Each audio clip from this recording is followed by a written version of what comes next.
Ambition is critical.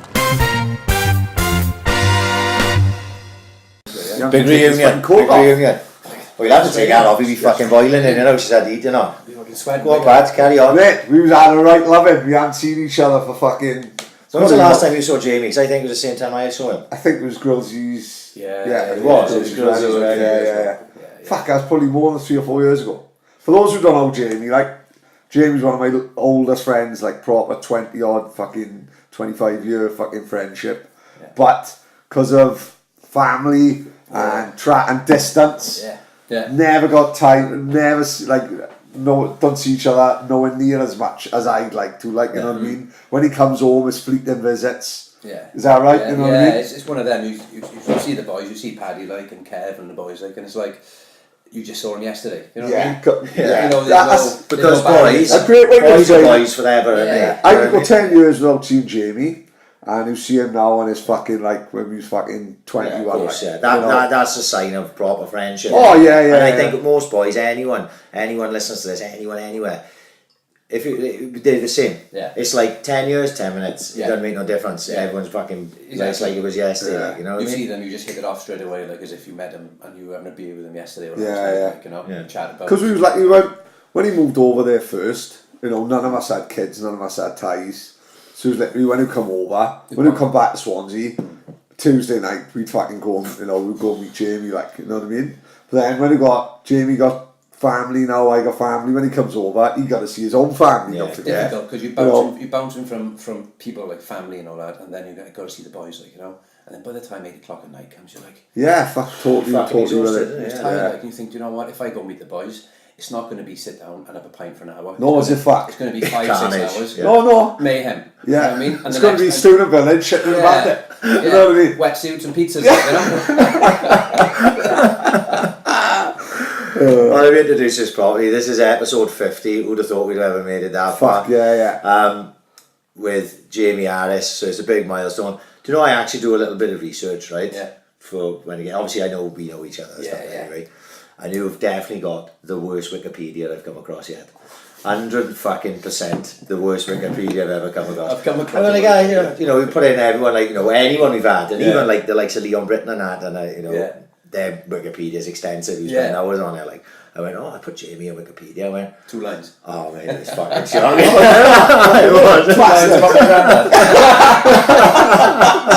It did. That's even in there. It is even in there. But it did say who born in Cardiff. I don't know what it says. Like, I don't know where they get information from. It's just that somebody you know that though. It was like that. Cardiff, that will do. Like, so anyone can go online and change anyone's Wikipedia. That is what we're doing tomorrow. Oh mate, Jamie's playing for Red Star Belgrade. Stuff like that. Just bulk it up for me. Give me a few lines. Give me a mention of my own Wikipedia.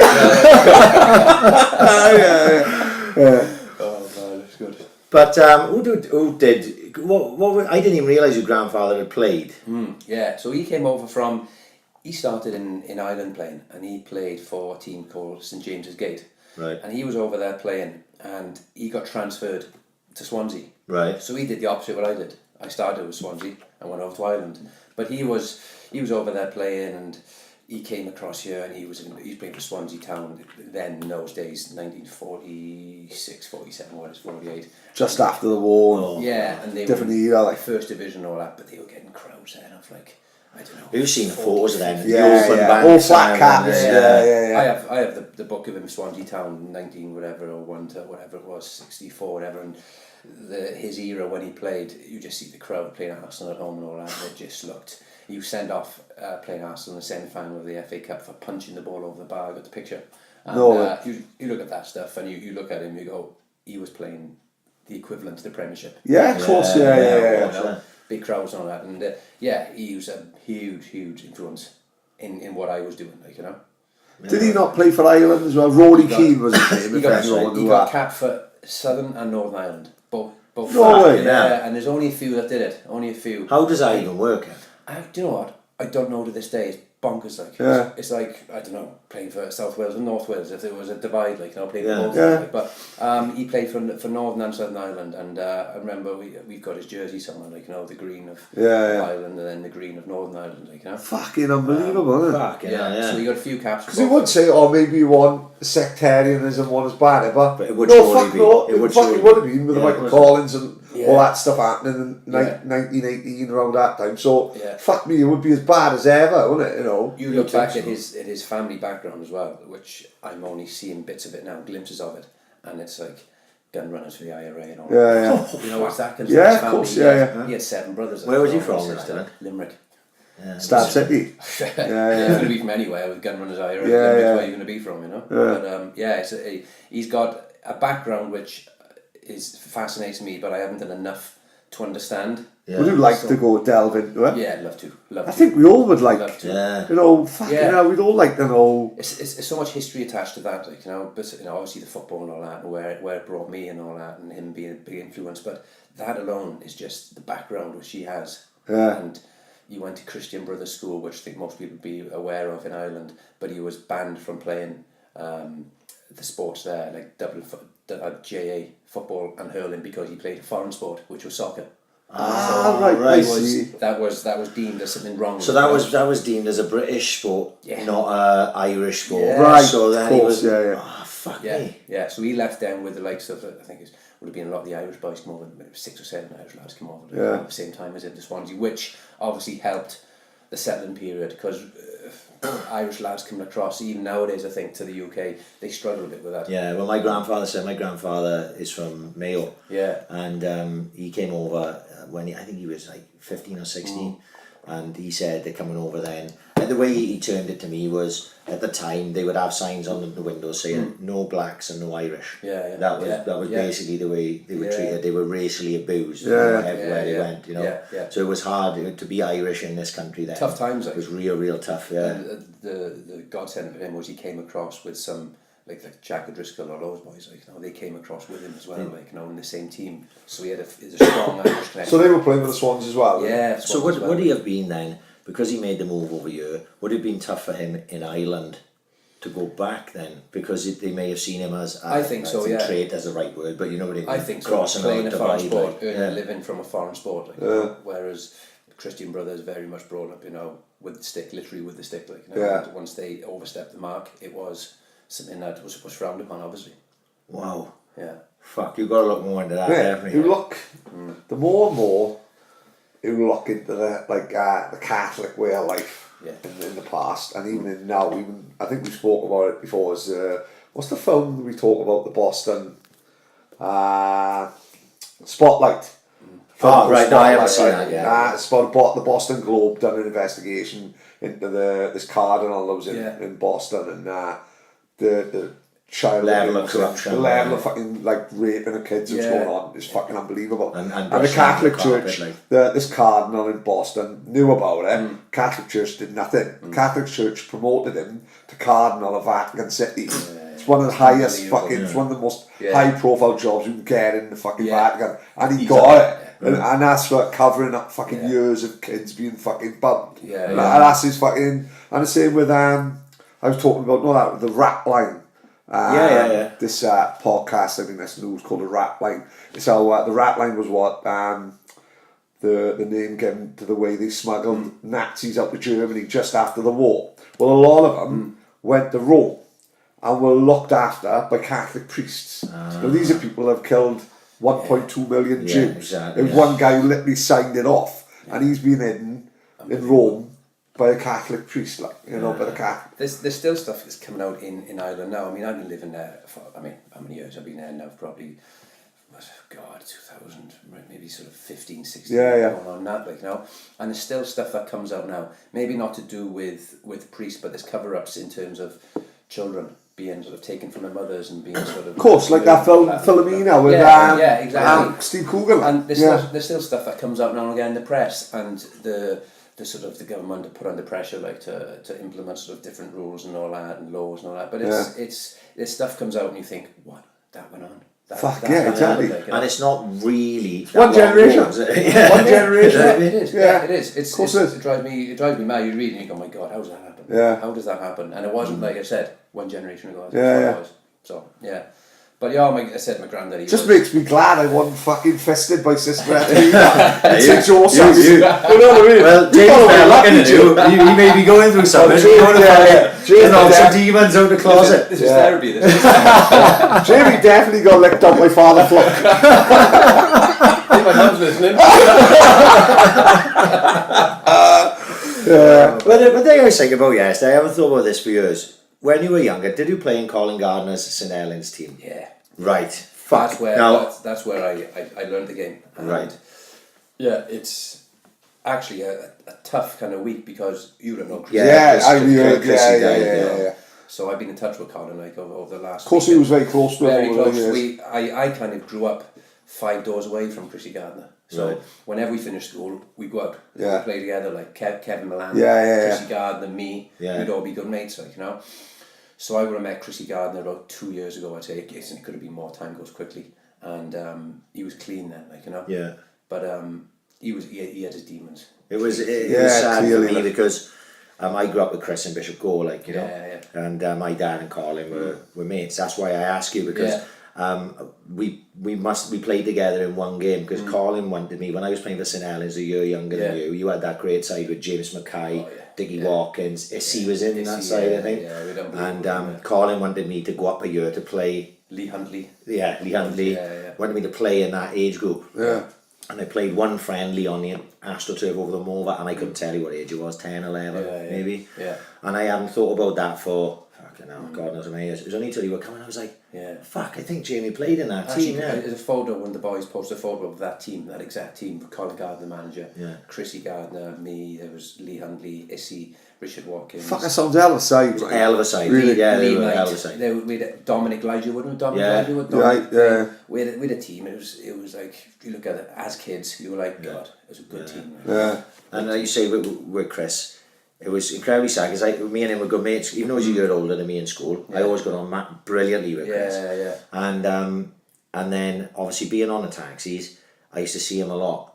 So like I'd see the people that he was with, and I could see, and then I'd pick him up in a taxi, and sometimes he'd be clean, and sometimes he wouldn't, and it'd break my heart. You know what I mean? But he talked to me openly. He's like, Ryan, I'm sorting my head out, you know, and he was tough. It was hard to see him, and to see him probably about 6 weeks previous to him dying, I had seen him quite a bit. Now, if I saw him, that meant he was on a gear. It was as simple as that. If I didn't see him, it meant he was clean. It was one. And I seen the people he was with, and I was like, no, it's not good. And then obviously I got the message, like, you know, Chris had died, and obviously I was gutted. I'll be going down to Colin now. I'm going to go see him Saturday, like, you know, because I couldn't make the funeral on Tuesday. But it's tough. Like, it's tough when you. Well, I remember being out in the island once, and Colin Gardner coming out to see him play, like, you know. Yeah. So that's obviously how much he thought of it. I used to give Colin the keys to my apartment, like, you know. Yeah. When you weren't living there, like. Well, I was going to say we were all back and forth 5 years. I never had a fucking key. I can tell you that. You got a lefty with a fucking key. I climbed through the window once. Granted, Jamie was in fucking Spain at the time. We didn't know what was coming over. Avery John said, "Don't give him no key." But it's sad, like, you know, sad, Chrissy, but, you know, maybe he's finding a bit of peace now. Like, it's difficult, you know. He was a nice boy. He was a fucking great boy. It's hard because when you're in that level of addiction that he was, and he probably did things that he wasn't proud of, but we don't remember. We don't know none of that. We don't remember him like that. You know, we just remember him as Chris. He was a mate. He was one of the boys we grew up with. Yeah. You know, but. Like I said, I wish he was still alive. I wish he was clean. Like, you know what I mean? It's fucking very sad. But it's what's sad about it is when I was told, I wasn't exactly surprised. If you know what I mean, it wasn't like, oh fuck me. Well, that was a shock, like, to you. It wasn't a shock. You were upset by it, but it didn't like hit you. Like, it's not a shock because it's like, you know, you play with fire eventually. Like, you know, it was. He was in a bad place, and, you know, he was. His parents suffered as well, like, you know. Yeah, of course, And Colin's an absolute fucking great bloke, and he, you know, salt of the earth. Yeah. You know, and I always like Colin because he's one of the most honest people I've ever met. Just tell you how it is. Just tell you how it is. Just if you don't fucking like something, you don't like it. If you like something, he likes it, and that's it. And that's why I always got on with Colin. As I said, he set me off on my way, like, football, and I think when you're a kid and you're playing the game, if you come back next week, it means you're enjoying it. You know what I mean? There's no pressure. Yeah, of course. And we just played as kids with no pressure on us, and obviously got to the stage where we were one of the better teams in the league, and Colin was guiding us the right way, and he sort of, you know, make it enjoyable for us. And I think you get to a stage with football that you lose your enjoyment sometimes. It's a bit more pressure. Yeah, of course, yeah. But it was never like that with Colin. He always had a good laugh with you. If we got to the cup final and we lost, so what? Yeah. You know, it was a great time, you know, and he set us up, you know, on a way, like, you know. Like we always talk about, like we talk quite a bit about academies, and and the pros and cons, like taking 4-year-olds into academies. Fucking how old were the kids when Martin Molan come? Oh, they were starting younger than that, yeah, I think it was 6 months or a year old, like. Mate, when I was fucking 4 or 5, I could just about barely fucking take a shit and watch Inspector Gadget. They might fucking do homework about fucking... These are the Yanks, so mind. It's a guy he's talking about, Martin, a kid, He runs an academy in America. Yeah. So, you know, they're always extreme at anything, you know what I mean? Yeah. But, you know, I think, even the academy system, right? If you've got a good coach, it'll always work. Yeah. You know what I mean?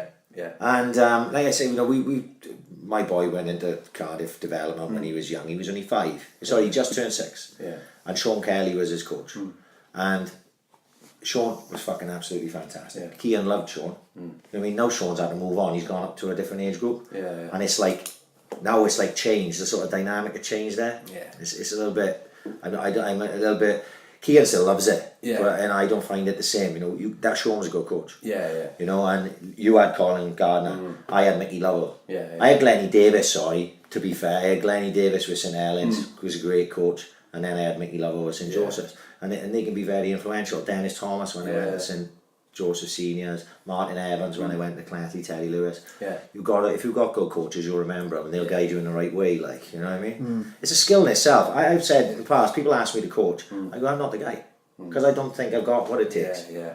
But because you know, if you've seen good coaches and you know they work, I don't think I got it, like, you know. And that's the same wherever level you're at, I think. You know, I've had managers and coaches that I've thrived under and I've loved. And I've had managers and coaches that I've been like a bit like, don't get this, like, I'm not feeling that. I'm not enjoying going training.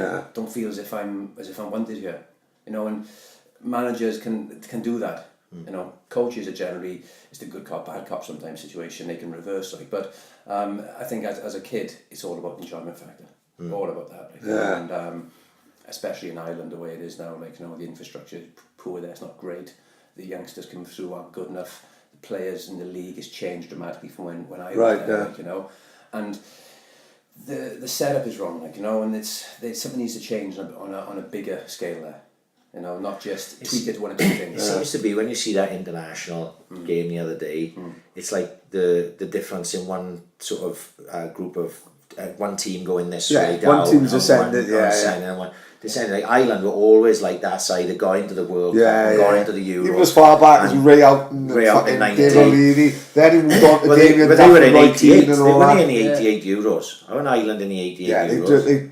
If you remember, that's when they first broke on the scene. If you remember, they drew 1-1 with England. Tony Cascarino scored, and Lineker scored a scrappy goal. But if you remember, England lost every other game. They crashed out. They lost to Holland. Can't remember who they lost the second game, but Ireland, and I know obviously Italian 90 then. Yeah, Italian 90 was in fact, what Ireland did got overshadowed by England getting to semi-final. Because if you think of it, it was Ireland's first ever World Cup and they got the fucking quarter-finals. And they only lost because Scalacci, Paki Bonner dropped it and Scalacci rolled it in. Houghton scored against Italy in 94. That's 94. 94 that wasn't it? Yeah. So like you say, you know, Ireland did all that, and now it seems to be as if they're just falling away now, you know what I mean? And whereas Wales seem to be, they're pulling in youngsters that no one's ever heard of. Yeah. Some of them hardly got any first team experience. But doing really well. Like, fucking business. Playing with no fear, and they're playing with enjoyment. They're doing a smile on the face, and I think that's where, I don't know what they're doing over here.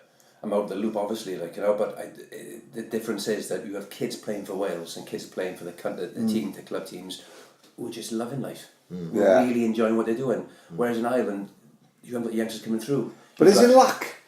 Is it luck to have like Ampadu, Ari Wilson, Bale? There's going to be a large part. You know, it's got to be like sometimes it's just timing, isn't it? Like, you know, fuck me, they're all good players. We can't be the all good players because of coaches, because they're all over the country. Yeah. Like Ampadu's a Chelsea, Ari Wilson's a Liverpool. You know. Yeah. It's it's got to be a little bit of luck. Yeah, they were like Roda, Man United team of years ago, Beckham, Spot, they all the class of 92 just absolutely turn around. Don't get me wrong, he's got the players? greatest manager to ever fucking manage any other team, mind, which I think helps. He nurtured those players. But Yeah, fuck yeah, he put them all in at the same time. That's what it looks like. The Welsh staff now. Yeah. You know, maybe right, I don't know, but it just looks like there's a really, when you haven't got those outstanding players, Bale and Ramsey playing for you and all that, you're relying a massive on team spirit. Yeah, of course. You know, team spirit of the team, and they work for each other, and everybody's singing off the same sheet. Yeah. Whereas Ireland just seemed like the game plan didn't really believe maybe what they were doing. It's hard that with Martin O'Neill, such an experienced manager like that they could be that way. Yeah. You'd think he'd be able to get a tune out of any side. You'd think he'd be the guy with the poor side that's making them tick, and everyone's going, "Fuck, how's he getting that side to play that well?" Look at Villa. Right? Yeah. Villa under Martin O'Neill, top 6 side, like. Yeah. Martin O'Neill goes, Villa fucking capitulated, innit? They've gone. They've gone as a club. Yeah. Whereas Martin O'Neill, they're saying, oh, we just finished in 6th, like. Yeah. Mate, he's fucking punching every year above his weight, like. Yeah. And when he realises now, when he fucks off, and they're fucking in the championship, like, club like Villa should never be in there, like, the mid-table. Struggling. Really struggling, like. You know what I mean?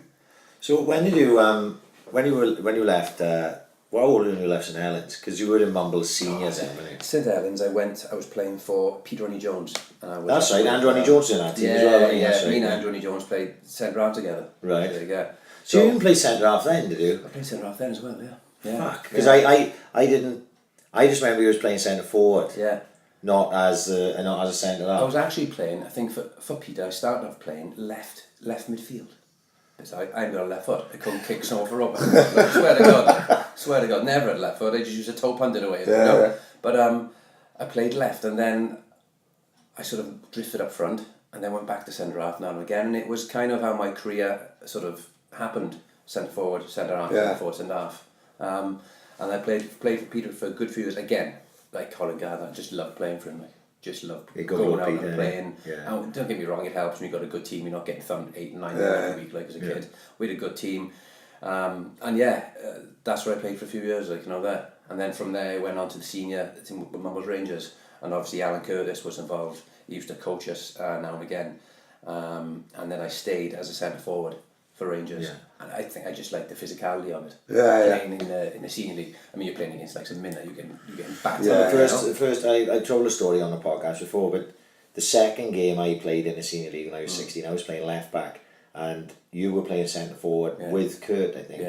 Down under Hill Park, because I was 96, I was 16. You know, so you would have been 17 then. 17. I checked your date of birth. You're only about, well, you're June, I'm November 79, so there's not much between us.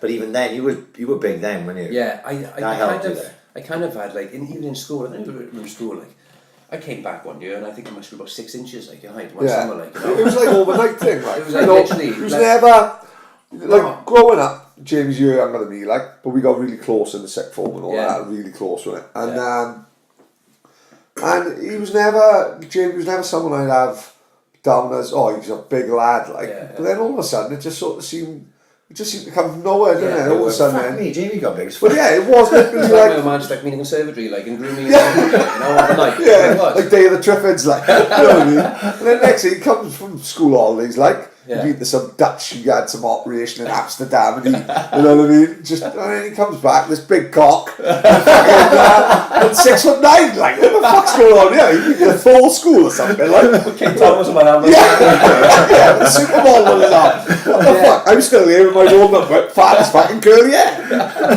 But it was literally like, I kind of thrived in that senior kind of, you know, that physical side of things. You know? Well, his brother was the same. Like, Sean was very Sean's a nice boy, proper Mumbles boy. But don't put him on the pitch. Right? Him and Jamie Breen. I'd say him and Jamie Breen have had about 6 fights, right? All through football. And know the difference in two people, like Sean, nice, like really well brought up Mumbles. Jamie's quite tough, like, you know, love to put it about. But Sean didn't give a fuck, mind. And they would fight, you know, when they're talking. They've been in school for 5 years together, but they would fight, you know, without fucking question. Sean's here, fucking solicitor, and he's fucking fighting and rolling about the Saturday afternoon. He loves that, Sean. He loves that. That was the game to him. And my granddad would have been like that. He was tough as nails. Like, Really? They tackled like, and he loved, the more physical the game got, the more adrenaline he got, and the better he played concentration. It's like all the senses came alive, in a way. And I don't know, funny, Mumble's always had a tidy side, like, the physical the side. the Blackmores was the Stevie Harris and all them. Then you had the likes of Stevie Harris. Yeah, it was going absolutely petrified me when I was saying fuck you. It used to scare me when I played in the same that team. big fuck, you know what I mean? That rolled up sleeves with them pirate tattoos and that fucking, it was a thing of legend, like. Yeah. And again, like, it was, you look at my brother, like, and he was one of those boys that would just lose his head on the pitch. You know, the slightest thing, he'd be like in there. Like, and I'd be like, Sean, calm down. I remember before I met your brother probably, and I haven't seen your brother for years now, but this is my thing. Years. The first couple of times I played against him as a senior, because obviously he's older than me, I was like, who the fuck's this guy? He's the type of guy that I'd be looking to search out to have it with. You know what I mean? Because I'm like him. I'm like Sean, you know what I mean? So, and then I met him, like through you lot. And nicest guy I met. Oh, he's lovely, man. So then every time after that I played against him, even though he was giving it, I was like, Sean, you know. It's like, I knew he was a nice guy. I knew he was just mental on the football pitch. I looked at him a completely different way. This isn't you, stop putting this on. But it was, I used to love that, like, he'd love the physicality of it, like, and they said, him and Jamie Breen, I remember he used to say to me, Jamie Breen this weekend, can't wait for that. Like, because he's getting to a wall. It goes two ways, like, you know, like Jamie would leave it in, but Sean won't give a fuck. No. Bear in mind, they're in school together, like, and as you said, Sean's relishing it, like, you know, where's everyone else? But that's the way you've got to be. If you play anyone with fear, you're more likely to get hurt. That's probably right. I think you back out of challenges at any level. You start backing out of challenges. You start worrying about anyone else. Your heart's not in it. You look over your shoulder all the time. You've got to go and play the game. Like, you've got to go and play the game 150% every single fucking game, because you'll get it. And at the end of the day, people will respect you more because you did it. If imagine now, I know I done it myself. If I played against someone who I thought couldn't take a tackle, the first thing I do is give them a big fucking tackle. And you're going to get that all fucking day, pal. And you put them off a game. Do you see But if you're up against someone who you knew was game as fuck, you'd have to, you know, you're going to be nip and tackle them all game. Do you see the two tackles in the England game? I saw Love Runs one. Dyer's tackle on Ramos, which I love because that's one of them. Ramos gives it all shapes, right? I didn't see it. They both got booked, if I'm right. I'm sure both of them got booked. They were both great tackles. That's all they were, mate. Like that Dyer's tackle, mate. Unbelievable. Mate, hit him up in the air, right? But he won the ball, like. Proper challenge. You know, it was a proper fucking challenge. You're not going to get booked up in a new Same as Maguire, like. Same as Maguire. Maguire's challenge was proper tackle, like. You can't tackle they both get booked, like. You can't tackle. It's changing, I thought it was on the Love Run's tackle on Sterling. No. Was that where did I see that? I saw it on Twitter. Croatia England game, wasn't it? A few weeks ago, 2 weeks ago, whatever it was, the last one. That's in the same. Oh, I'm sure, yeah. Oh, I don't know. I saw something on Twitter how it was a contradiction from Liverpool fans. How they were whinging about Ramos giving it to Salah, but they were giving it. There was like a site called, like, say, the Anfield, and they were like, "Oh, nice one, Dejan," about him smashing Sterling off the pitch. I thought it was because I don't watch international football, so I thought it was from last week, but it was it? No. I don't think it was last week, maybe the week before with the previous game. I don't get this Nations Cup malarkey, like. I'm struggling with I don't know what the fuck's going on, No. Someone told me the other day they qualified for the Euros. Someone else told me you can get relegated. It's only fucking 3 sides, isn't it? Yeah. And I'm like, it's harsh, shouldn't it, be relegating 3 teams? Yeah, I know. Imagine that fucking.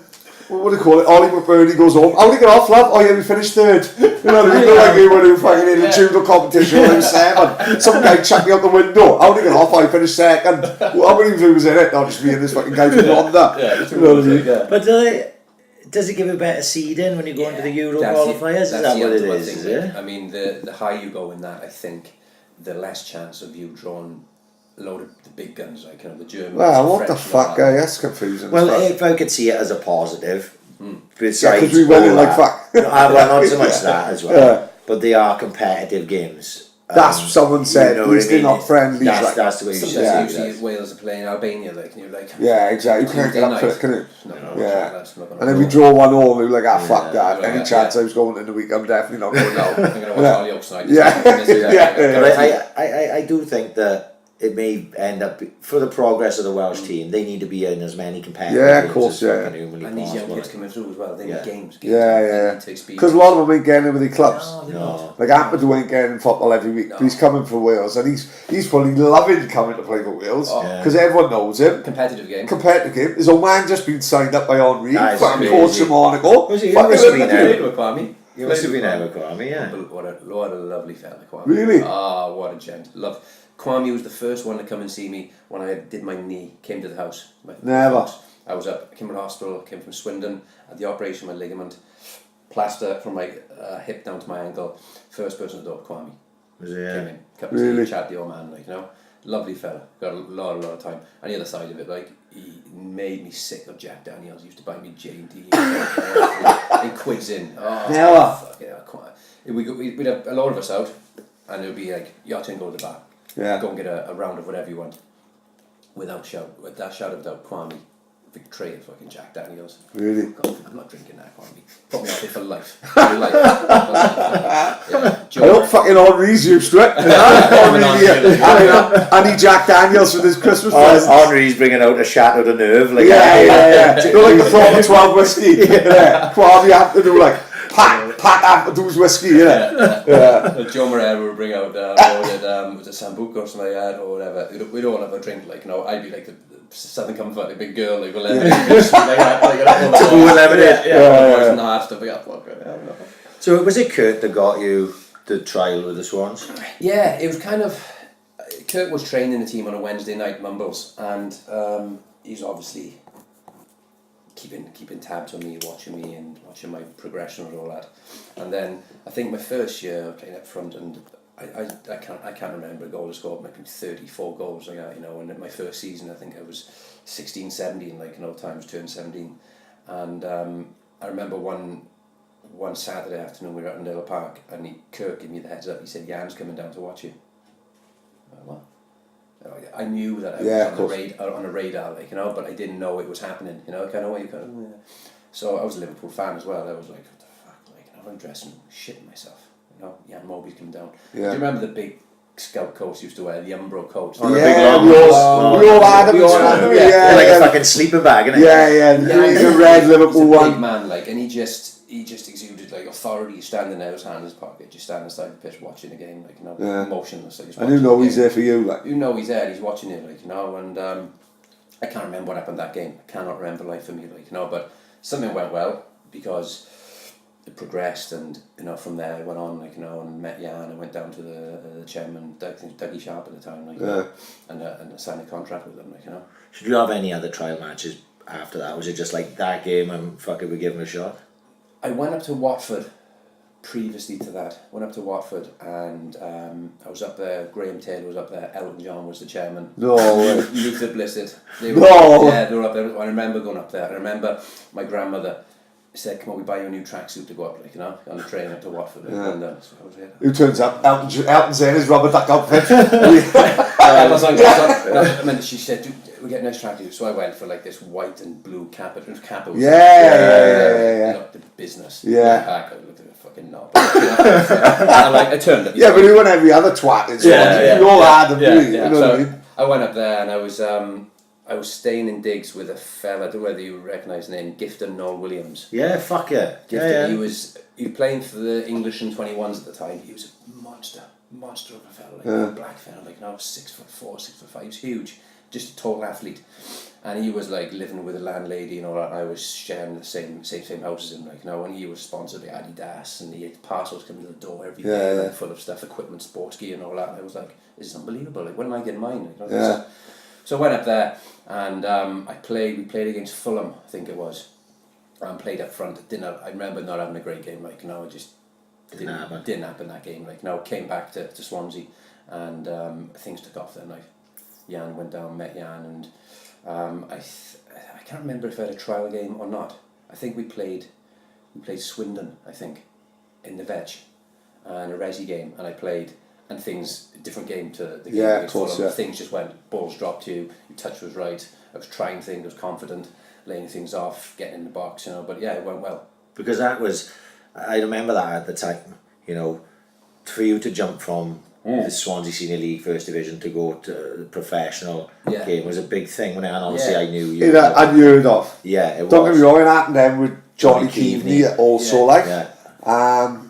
But to go from Swansea League to the Swans, even like at the level they were, that was unheard of, and that didn't happen. Yeah. Like, no fairness, like And I that. think what was crazy was even in school, you know this, I wasn't a stand-up player. Far from it. You know, Far from I it. played. I just fitted into the team. Yeah. You know, Norman was the manager. Norman Williams, like, I just fitted into the team. I just did my job. You'd never see your team saying, "Take him out of the game," like, you know. Agree. Don't forget, he's in the same age. Was Issy. Issy, Issy, and yeah. Anthony Wright would have Anthony played. Wright, Anthony yeah. Wright would have stepped up. I'll never Yeah. forget. Norman Williams played Anthony Wright in my year, right?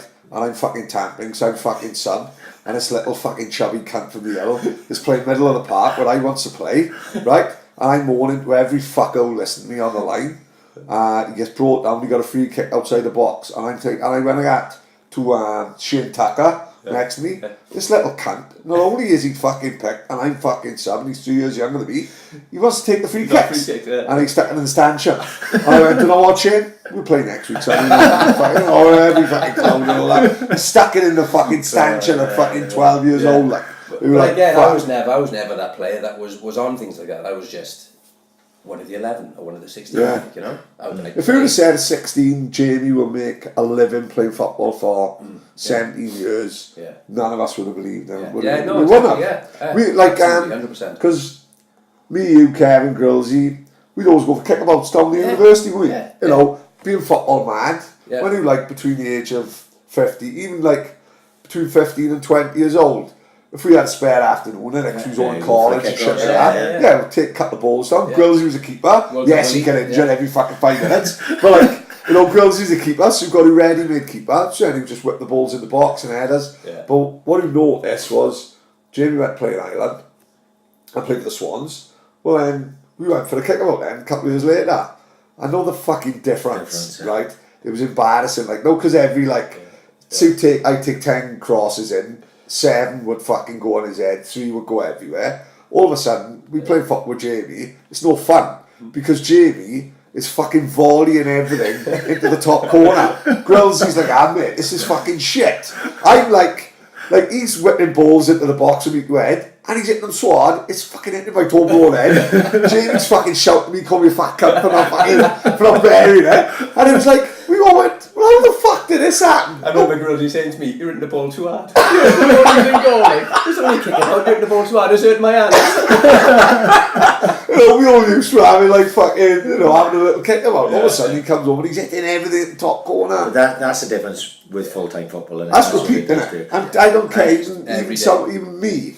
You give me a football every fucking day. Of course. It's great, you know. And also, I'm sure you back this up, Jim. The people you were playing with forced you to get better because otherwise, every day you're going to train. You're going, I don't look a cunt in front of these players like Kwame Ampadu and who else would have been there at the time. John Moreira, you would have had Charlie Harfield, you would have had Torpy was playing, you would have had Ryan Casey was there, Lee Jenkins, Jonathan Coates, Mickey Howard was there.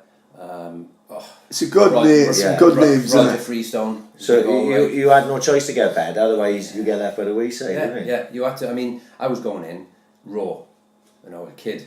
Yeah. I think I was still playing on my road, like with my neighbours, like. Yeah, come on, you would be playing with me and Kevin and that's fucking it, like, I you. was still playing, like. Yeah. And I was still going out kicking the ball out on my road as a kid, and you're going in the next morning to training, and you're playing 5-a-side with Jan Morby.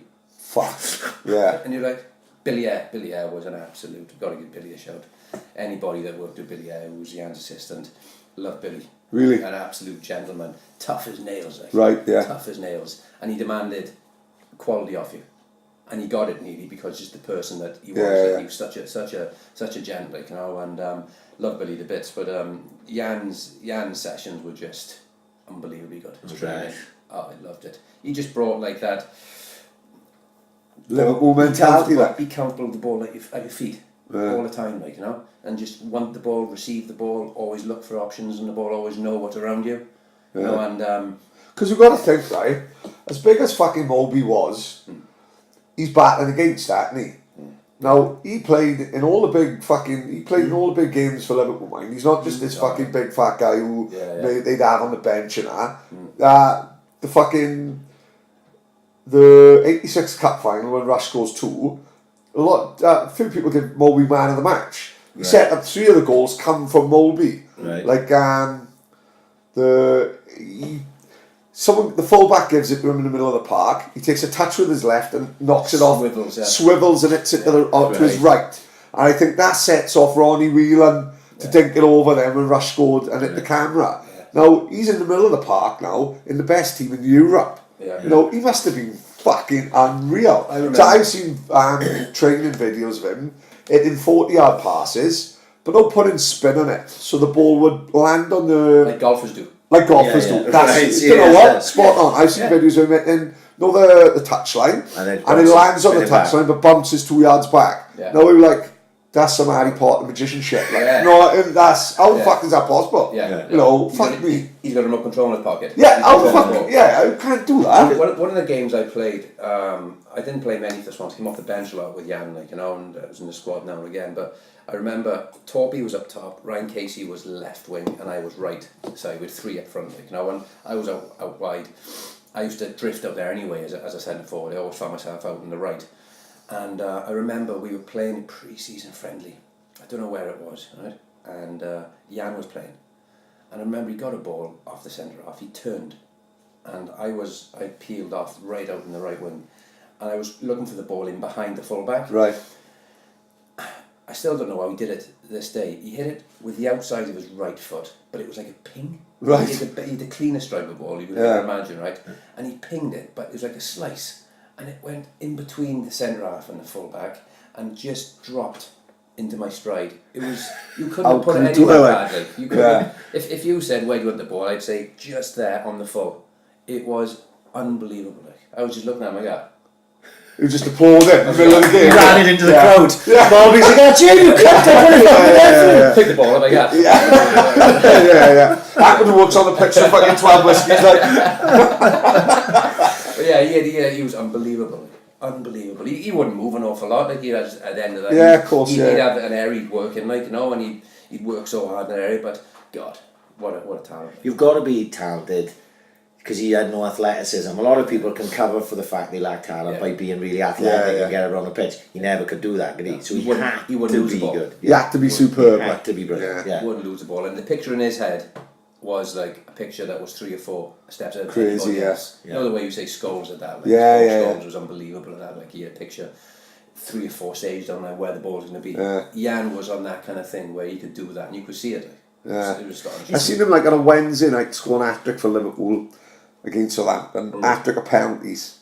Yeah. And everyone was bottom corner. And it was like one of them days where I think if he'd have had 10 penalties, he'd have fucking scored 11, like, fuck, he would have done it, like, he'd have hit one on the post behind the line and come back and stuff. Like, he had that big of penalties and the keeper didn't get anywhere near one. And this would have been fucking Budgie, is it? Budge probably would have been goals then, like, good keeper, like, you know what I mean? Well, it could have been, no, I tell a lie, it would have been 86, 85, so it would have been Peter fucking Shilton. And, like, he's not getting anywhere near these penalties, like, fucking talent. Accuracy and power. Or striking a dead ball, like, you know, and if you got that, you're not saving many penalties from him, like, you know. No. Who else stood up for you in that era? Ryan Casey, good friend of me, wasn't he? Ryan Casey was a talent. Now, funny enough, when I played for Peter Lee Jones, we used to often come across the Swansea youth development team. Right, Lee Jenkins was playing, Ryan Casey, Christian O'Leary was playing from. Right, I think Lacey was playing as well. Dean Roselli in that team? Roselli would have been playing there as well, like, and we used to often meet them in the final, like. Right, I see. And I think it was the first year that Ryan was coming across, like, and it was the first game he was playing for the Swans, and he came across. He tore us apart. He was very good. Really, he tore us apart. Man. It was unbelievable. He just had that ability to glide past players. Yeah. It was nothing of him, like, but he just had that little natural movement where he'd throw you off balance, lefty as well, and then roll it outside you and whip it in the box and just go by you, like, you know. He just left foot as well, lefty, Casey. That always that strike of the ball with a left foot always looked better. He just had great technique, like, and he had that ability to make look going past players if it was nothing at all. It was just easy to him, you know. But he came across, and anybody who played in that game would say, he tortured us that game, like, you know. And he was a talent, like, you know, talent. I'm surprised he didn't go on and do a bit more. Same year. Surprised. I played against him when I went on trial in '96, and he was the one that really, him and Lee Jenkins were the two that stood out the most. I thought Lee Jenkins was brilliant. Yeah. Was Jenkins a right back? In the centre midfield. He was, at the time when I was there, and they'd set up the YTS boys against the Trileys, and he'd play in the centre of the park, and he was brilliant. He'd always have space, drop it off, pinging around, and I say they'd just wing the ball into Casey, and then he'd be running at you like. You know Gareth Phillips been around that time as well. He was my age, Gareth was, so he was just coming in. Casey, I think, was a year older, your age, I think Jenkins was a year older than me. That's right. So Gareth Phillips was in there at that time. Roselli I played against. And like you say, Casey was the one that stood out to me. And on top of that, lovely guy. Yeah, well, he became really close with him. He lived with my folks in the Mumbles like for a few years. Like, really? Then when he came across to Ireland, we looked after him there as well. Like, and I used to always meet his father. We played Galway. He'd be there watching. Peter would be like. So what did he do? What did he do after he left the Swans? Where did he go? He came across to Ireland, I think, and he played for St Pat's Athletic over there for a while. When his football career finished, he ended up FAI development officer for an area. Like, so say he was working for the FAI and he was in charge of County Meath for developing. Oh, that's good for him. Like, you know? So since I think now he's living in America. Really? He's living in America now. Yeah. Involved in football or? Involved in football. Coaching. Oh, excellent. That's nice to hear that. I gotta be honest, like. I met him back then, and then I met him with you. Was you and him and JJ were living together? Carmen Row. Carmen Row, that's Carmen Row, but you'd have me and JJ and Carmen Row. Us four would have been really close. Yeah. You know, when I lived in my nan's old house, that was just like bonkers. Well, that was bonkers. Jamie's grandmother's house could tell some stories anyway, simply because like the only way I can explain going out with Jamie was it was weird because we go out with Jamie in like the midweek. Right, it'd be one of them, like a random. We very rarely had the chance to go out on Saturday, he'd be playing football, and so we'd meet up with Jamie on like a Tuesday, like we'd be in college or sixth form at the time. So there's no getting up for work and anything in the morning. We were living. It's like I often think about this time when I was like, it's no responsibility, is it? Right. It was a mad time. It was mad because anything. Like right, I was in the sixth form. I didn't leave the sixth form till I was about 20 years old. Bear in mind, right, I'm in school with kids at 11, right? And the way, who knows the way I go through life, right? It's crazy. Mate, I was parking. Watch list, mate, I was parking in the Deputy Head's car parking space. My mother's Clio, right? Like, how can I say? I've always looked at, even Tilly's friends now, the way I look, and see someone like Tyler Dennis, or Dean Williams' boy, Ben Williams, right? They 15, 14, 16. I look at them, one day they're going to be the adults, right? So I'm probably going to be going to Benidorm with them, and they're going to be looking up for me. Because like some of my best, Wally Popham, for example, was a 65, 70-year-old man. You can't tell me he's not my friend because he's 70 years old. I fucking idolise the man. And I know for a fact, he fucking had a good laugh with me as well, as he did with all the boys. Like, so he's 30, 40 years older than me. Well, these kids now, like these kids when I was 17, 18 and they're 11, I sees them in Bishop Owen and you'd have a laugh with them. You're not going to look down at them, fucking kick them up the ass, stick their head in the toilet. Just going to bite you in the ass one day when he could turn into John Phillips. And end up fucking arm me and all that and done the shop. So you don't want that, do you? So like, I was about 19, 20 going to school and I always think, when it went on, we done leisure and tourism in Mount Pleasant. Mount Pleasant. Ridiculous. Should never have done it. We was at the stage, we'd gone from school where teachers tell you do this, do that, to these fucking lectures not giving a fuck. All we did was get up in the morning, go to the canteen, have 2 chicken tikka baguettes, and just sit there all day, perving and birds, right? Best time of my life. It was amazing. But like Jamie says, because we've got no responsibilities now, we go out on a Tuesday or a Wednesday, dead as fuck, but all we can do with them nights, because it's so quiet, is mischief, right? And we go back to Jamie's, say random Tuesday. This is just one example of a Tuesday night. We was out all night, dead. It's 2 o'clock in the morning. We are fucking buzzing. Where can we go for the party? Only one fucking place.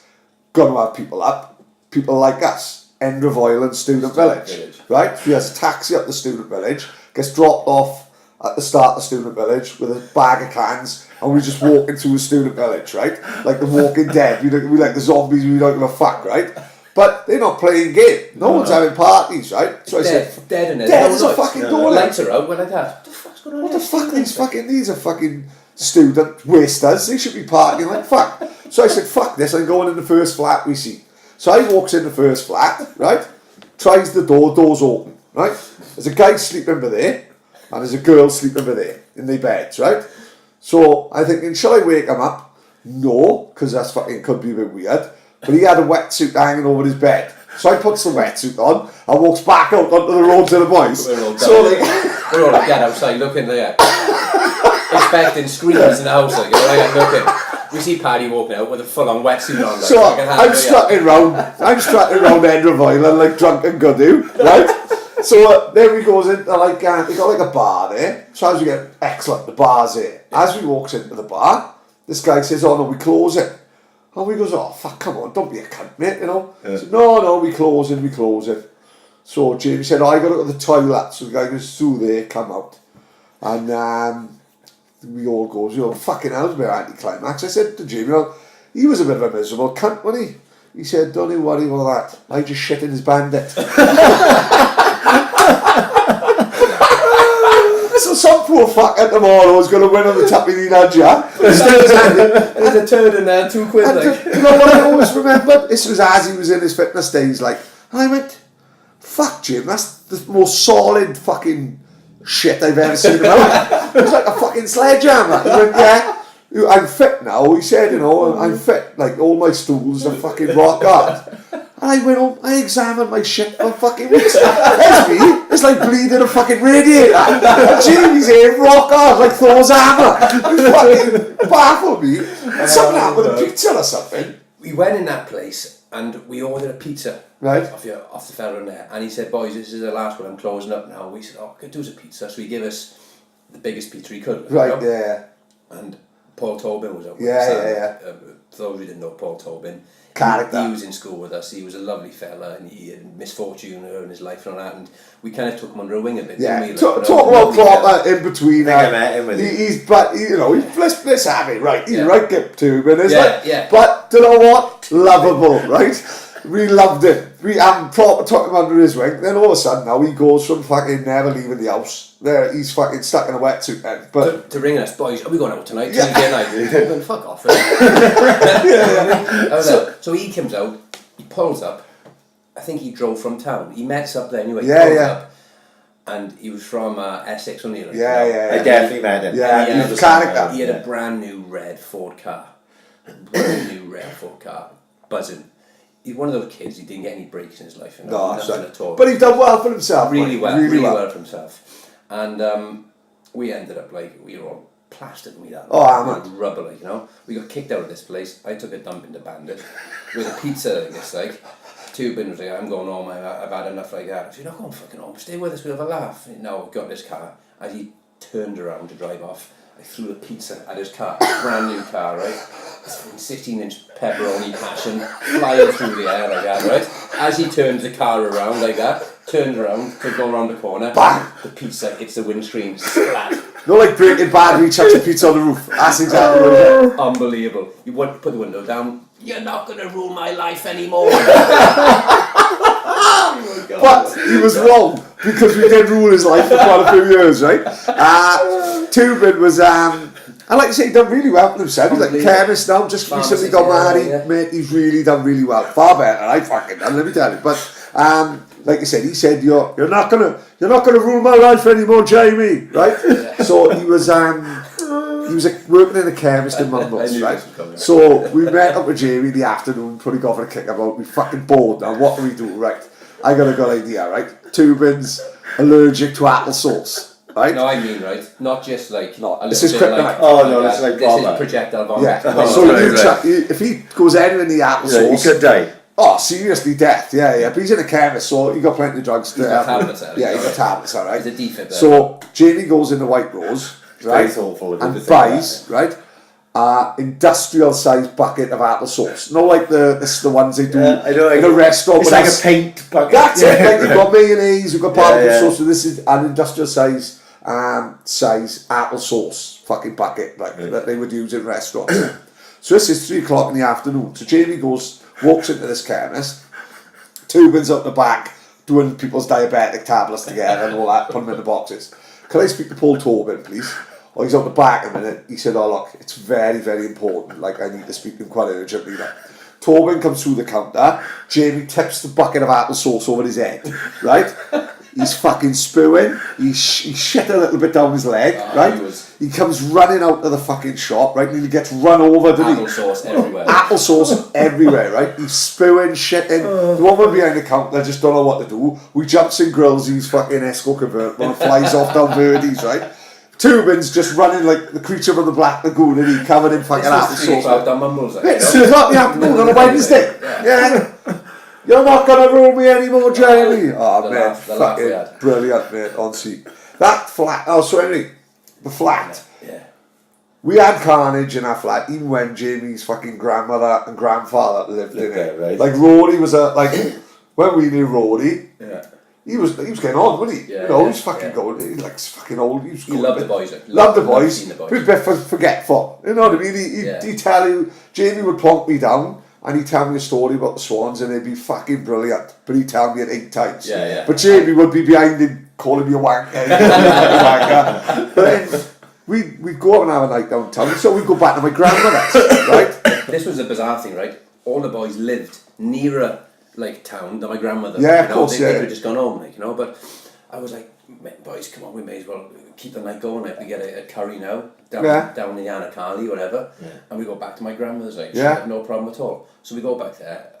I don't know what we do in the house. Like, mate, we pretended to be ghosts. I'm running around with a fucking bed sheet on my head, scared of this fucking grand. Jamie, what are you not doing up there? Roddy's like, oh, I haven't told him what Preston North End in 1953. James, shut the fuck up, Papa. Honestly, no, it's fucking crazy. Wasn't it? My grandmother, the front bedroom, right, was a pride and joy. Oh, lovely. It had all these like gold-coloured silky sheets over it, beautiful bedspread, and she used to keep every morning. She'd make the bed, even no one slept in it, right? No, she'd go in, she'd make it. She loved it. She used to run a B&B, so that was what she did. She loved that. But one morning, wake up. She goes in, and just hears, oh my God, like that. Kevin's in there, right? In the nip, right? With a kebab. Like that, right?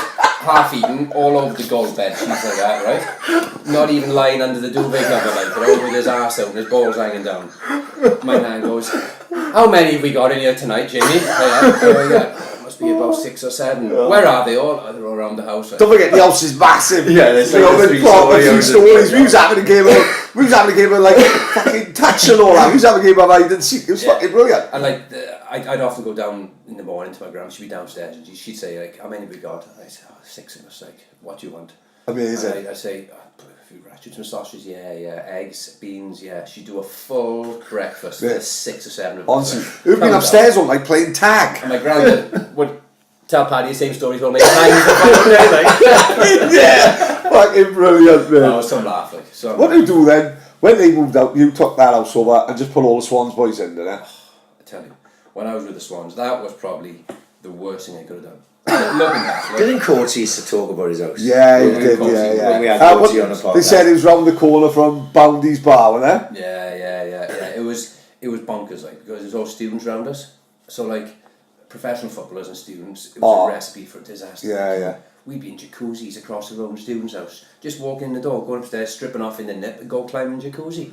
With birds who were sitting there like what the fuck are these boys? We just walk in the house, like. Me and Ryan Casey would walk into the next door neighbours, and they'd be like sitting there watching, we had Hollyoaks, 6 o'clock, and we'd go in with like pasta strainers in our head, hitting fucking chocolate off our head. Mad shit, like, you know? We weren't even drunk. Yeah. But like, that house was bonkers, like. Jason Jones, Joe Moreira, myself there, Jason Price, Ryan Casey, I think, maybe in there at some stage. There was about 6 of us in there, 6 of the Swans boys in there. Stories in that place. Really? Stories were. What was the animal you had in there? A gecko. A gecko called Called again? Called Draco. Remember it, Draco, yeah. Right. Where the fuck did he come from? What's a gecko? A gecko's a fucking dragon. Like a lizard, Yeah. I don't know what happened to him. He starved to death. We didn't feed him for a while. Like, we came back one time and the lamps were on. RSPCA on this. Right, The lamps were on, and I was like, even the critters we used to feed him were eating him, like. Oh no! Yeah. I don't know what happened, like, but yeah, he wasn't happy, like. But someone probably dropped a pill in there. I'll tell you what. I used to get up in the morning. We'd go and train Tuesday morning. I get up like it'd be Monday night, and I wake up Tuesday morning. And I go into the kitchen, and there'd be bodies lying on the settee, like. Like what for Wall Street style? Yeah. Birds lying everywhere. Like. Yeah. I'd be like, "Fuck is that? Like, who's that?" I have to lift up someone's hair, like, to see who it was, like. Yeah. Bird, like. That's Jonathan Coates. And like it was just bonkers. JJ will be sitting there having his beans on toast in the morning, like with his chicken dippers for breakfast. Like. It was just the most bizarre. It was like Twilight Zone. If you went in that house, invariably you weren't coming back out like without something bizarre going on. Yeah. It was mad. Listen, the amount of times. Yeah, I know. See, but were they all like-minded, or was anyone like proper pro and just stuck in the middle of it? Or were they all like-minded? You couldn't be proper pro in that house. You couldn't, because you just got dragged down to a level you didn't want to be at. Like. You did. Like the house got reported to Corky. The house. Oh no. Yeah. Corky. And I bet he was a stickler, like. Yeah. One of them. Really? But like, yeah. Then, but it was like, it was just bonkers. Like the house, like was just 24/7. Carnage. Mad shit going on, like, and you had to like I had to go to my parents or sometimes just to get a break. Like I was glad when I did my knee in, because I'd done my mum and dad's away from the house. Lock my door. Because sometimes, right, we all up for it. We all up for it 90% of the time. But sometimes, mate, like no one, like when he goes on holiday, I know when everyone piles back in the room, and sometimes you've got a fucking banging headache, and they were like, I don't fucking want this, and then all of a sudden you've just got a fucking I had a bad one in. I had a bad one in Carvos. I'd been about 5 days flat out. Yeah. No, like about 1 hour kept every fucking night. And I think I got sunstroke as well on top of it. I hadn't drunk anything bar fucking vodka and Red Bull for about 5 fucking days. And I'd gone back to my room and I'd had a fucking proper, like I was like shaking on a bed even though it was like fucking 100 degrees and I wasn't fucking well at all. Realised I hadn't eaten for about 4 fucking days.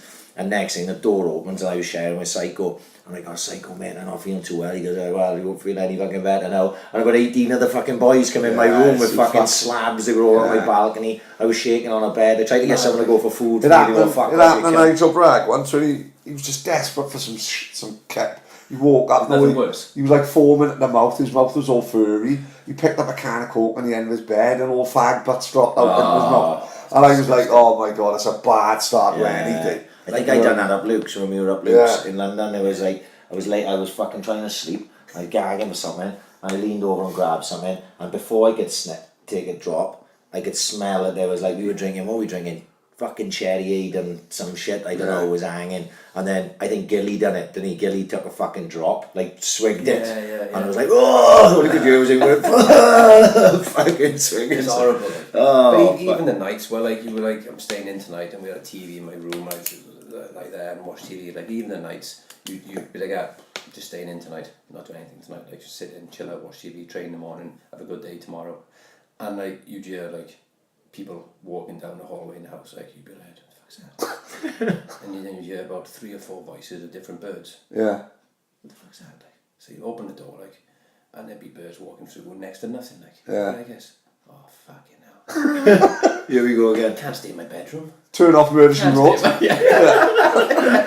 So you get out there, you get involved, like, you know, and you'd have a bit of banter and a bit of a laugh, like, but like, it was just unbelievable. Relentless, unbelievable memories, like, and you just had to rein it in, like, you had to rein it in. Like, yeah, I don't think you'd change them days though. I know you say it's not professional, but I always said, I said to my old man, I said, when I moved to Ireland, I said it was like a step back for my career, but Paddy and Kevin's social life went up for unbelievable. So you got injured at the Swans? Yeah, Lee Jenkins. What happened? Yeah, total accident. Oh, training job, like. Training job, yeah. We're up in Morve on the AstroTurf training. Is this with Moby or with Cork? This was with, I think this was Cork. Right. Yeah, Cork, yeah. You and Cork did not hit it off? No, he wanted me to be a bully, basically, on the field.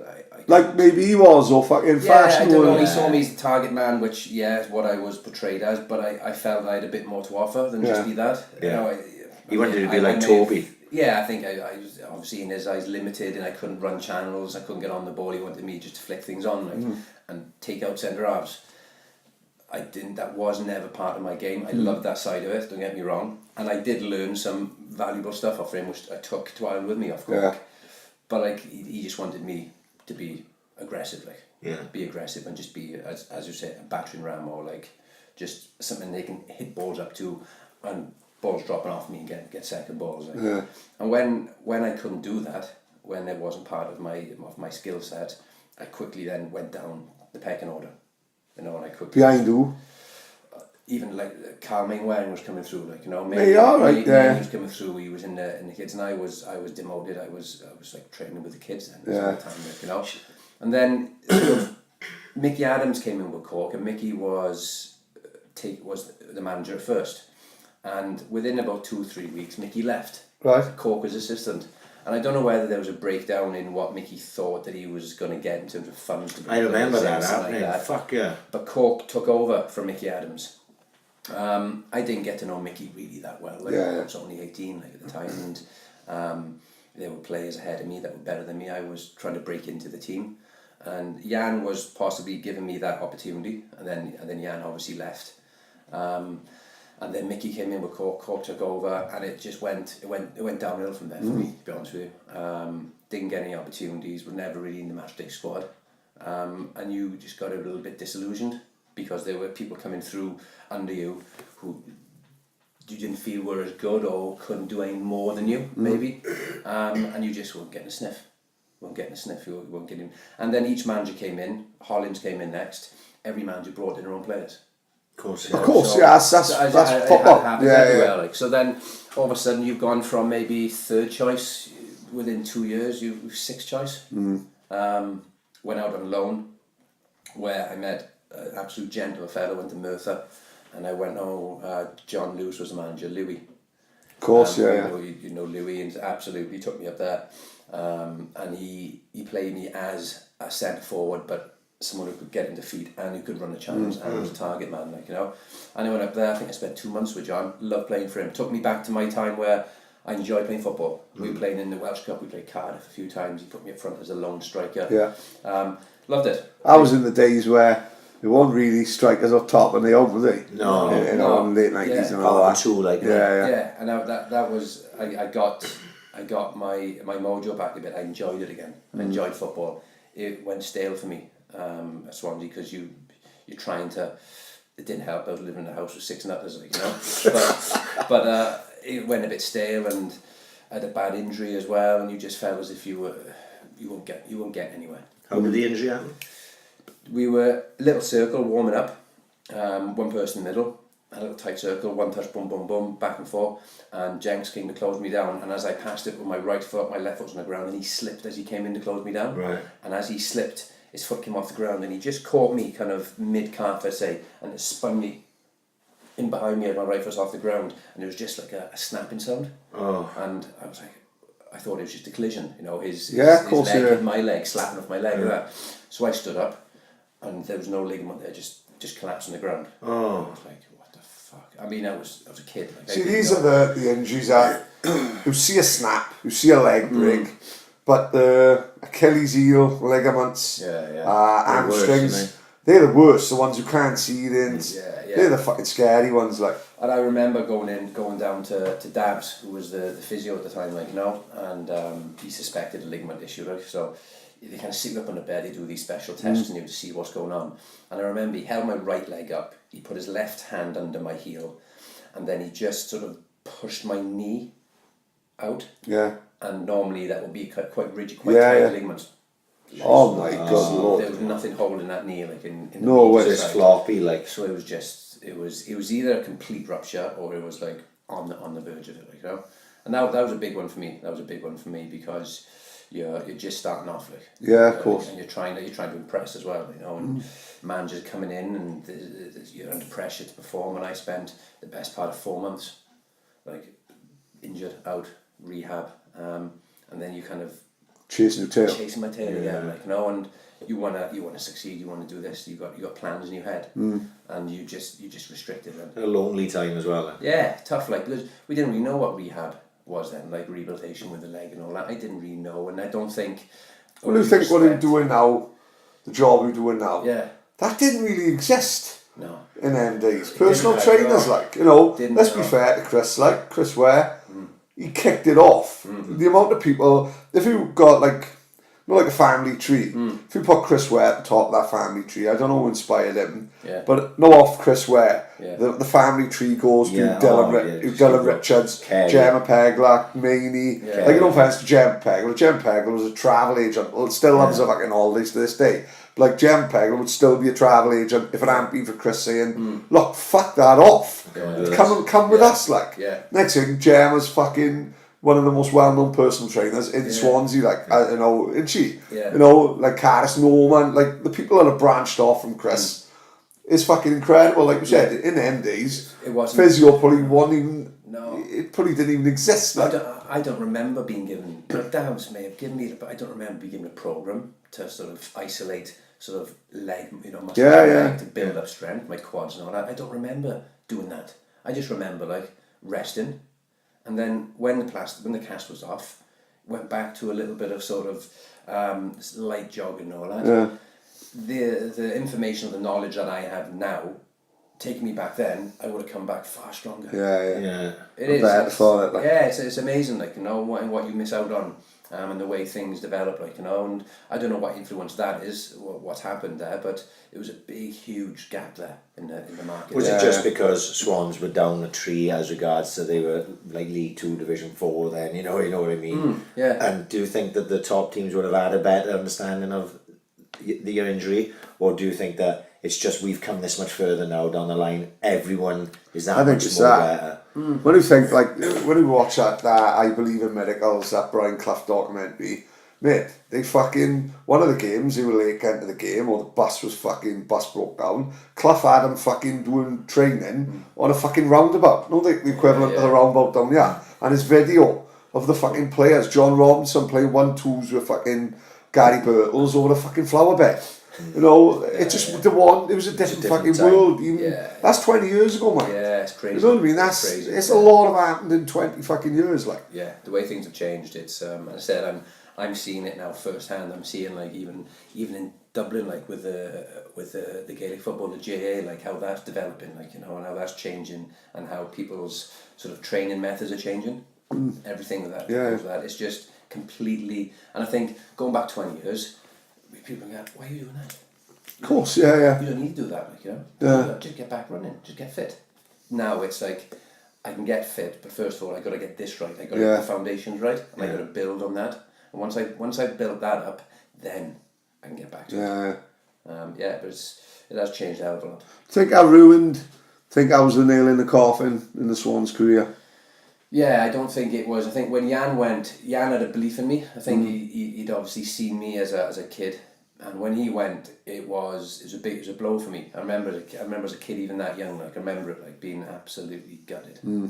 Shit, I remember that day. Yeah, I remember actually that felt day. like Really? felt like crying as a kid. I was like, Nobody gets sacked, when he down the mumbles with Kurt or something, the story goes or something, and that's what you heard. Really? It's just before mobile phones and all sorts of fucking shit. I can't even remember how I know, but I just remember hearing something, like, and then it came out then Molby got sacked. I remember it being like. And I remember then towards the end of it, I think, and Holland was in charge.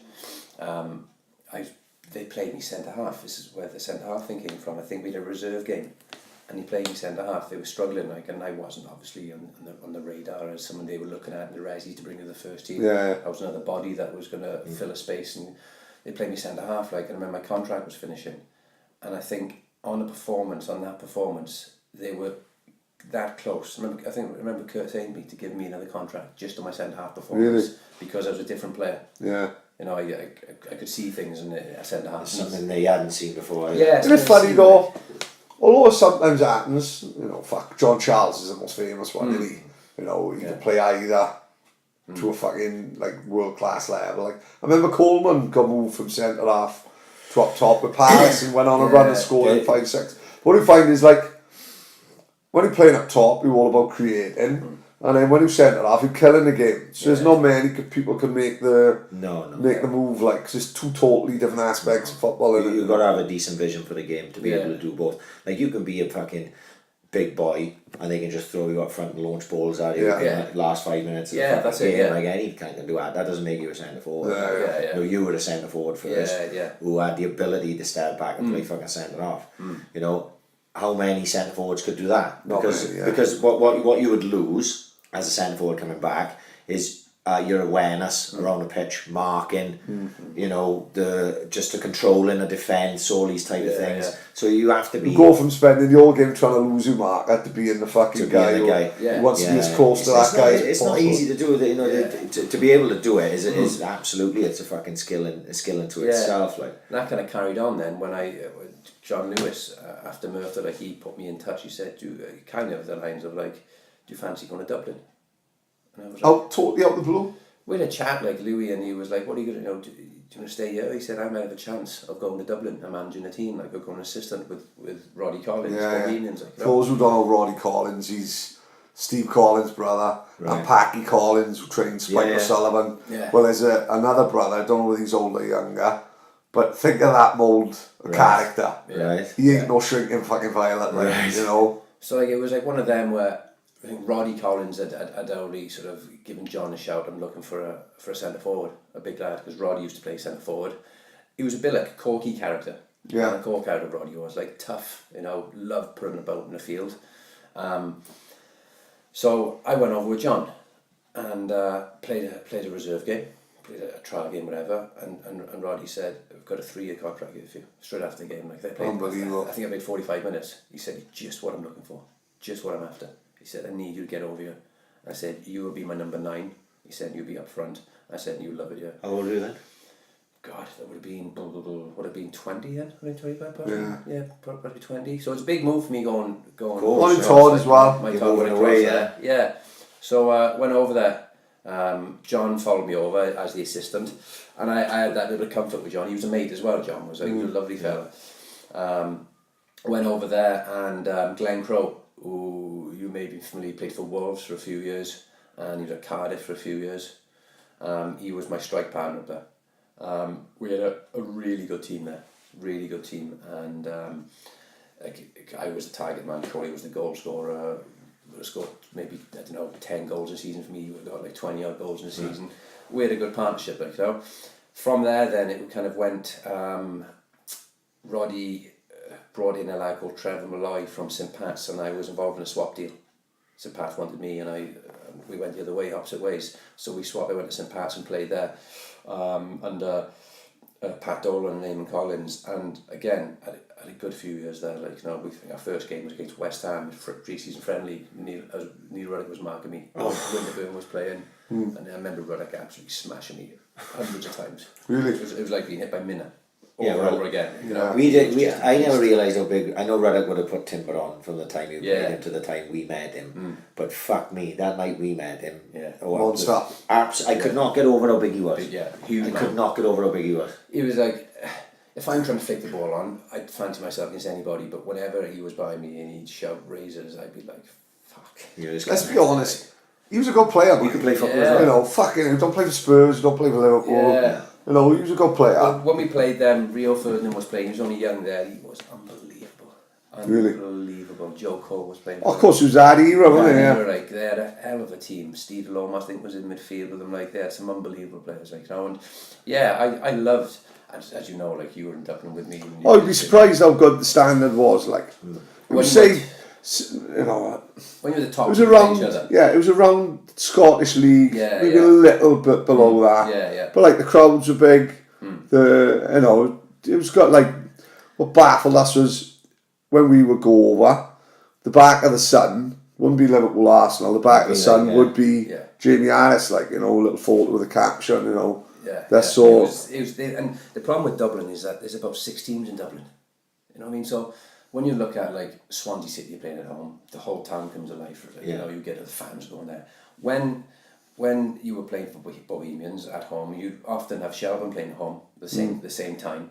Shamrock Rovers playing at home, and then maybe like UCD playing at home as well. So you'd have 4 teams playing on the same night. So there was never like, it's not like when you're down in Cork playing. Cork City, that was it. Only one team in Cork City. Everyone from and you'd Cork have City. 7,000-8,000 down there like watching the game. Like you know, Dublin was a bit different. It was a bit spread out. You had fans all over the place. But then when we went to Cork, it was just unbelievable atmosphere. Who thrived on the Dublin life, though, didn't it? Brilliant, loved it. Probably changed your life really, didn't it? Yeah, it was like it was. it just gave me, I don't know, it's a hard one because I left Swansea, which I loved, and I felt I'd unfinished business, and in my mind I was always going to come back. Yeah. I was always wanted to come back and do something. But the flip side was, I was so happy in Dublin that I was like established over there. Every move I got was, for me, in my eyes, was a bigger move. Yeah. Going to I could get strung up for this, a bigger club that were challenging for more trophies. And which eventually led on to probably the most successful time was with Shelbourne, like, which Pat Fenlon signed me.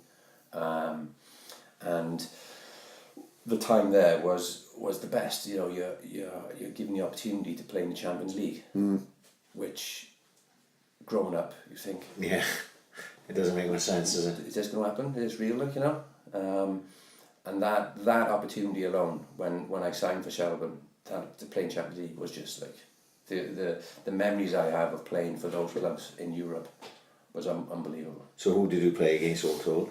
The first year I signed for Shells, they signed me as a dual striker centre forward. So I started somewhere in the front, started somewhere in the back. But then we won the league that year, and we drew the first game. I think it was Reykjavik. We played KR Reykjavik in Iceland. We went across to them, and we used to do really well. To be fair, the Irish team, we go across, and we'd be over there for 5 or 6 days. We wouldn't just fly across. Yeah, of course. And like have a night's kip and get up and play the next day. Like, we do it properly, and we prepare, and they do a really thorough sort of thing. And it was a big incentive for the Irish clubs financially to do well in Europe as well. So Reykjavik we played, we were 2-0 down. I was playing centre half there, 2-0 down, half time, and we got back to 2-2 full time away, which was 2 obviously away goals was massive as well. Yeah, of course. You know? We brought them home. I think we beat them 2-0 at home when we 1-0 at home, which took us through. And then we drew Hajduk Split in the next round. Okay, it's better. I mean, I've goosebumps now. Hajduk Split was unbelievable experience. Went across there, 38 degrees, Croatian fans. Love it. Mad. Yeah. Loving it. Like, the noisier, the louder, the better it was. And we played them. And I remember, like, the noise, they were firing rockets across the pitch, like down to the far end of the stadium. Right, yeah. There were no fans down the end, but not many of our fans travel, like, so no fans. They were firing rockets, like, going across your head down the end of the pitch. It was just wild down there. It was like the Wild West. Like. Yeah. And we were 1-0 up within about 5 minutes. Just got a ball dropped, and I think it was maybe Alan Moore, used to play for Middlesbrough. Morsey dropped him. He put it in, like 1-0 up. Silence. Yeah. Absolute silence. And then they were like a team from Ireland. What's going on here? Like, they equalised. Place erupted. Rockets, everything like that, flares, the lot. Like, it was just, you looking around, you're like, you couldn't actually, if I'm speaking to you like this, you wouldn't hear me speaking to you on the pitch. That's how noisy it was. We lost 3-2 in the end.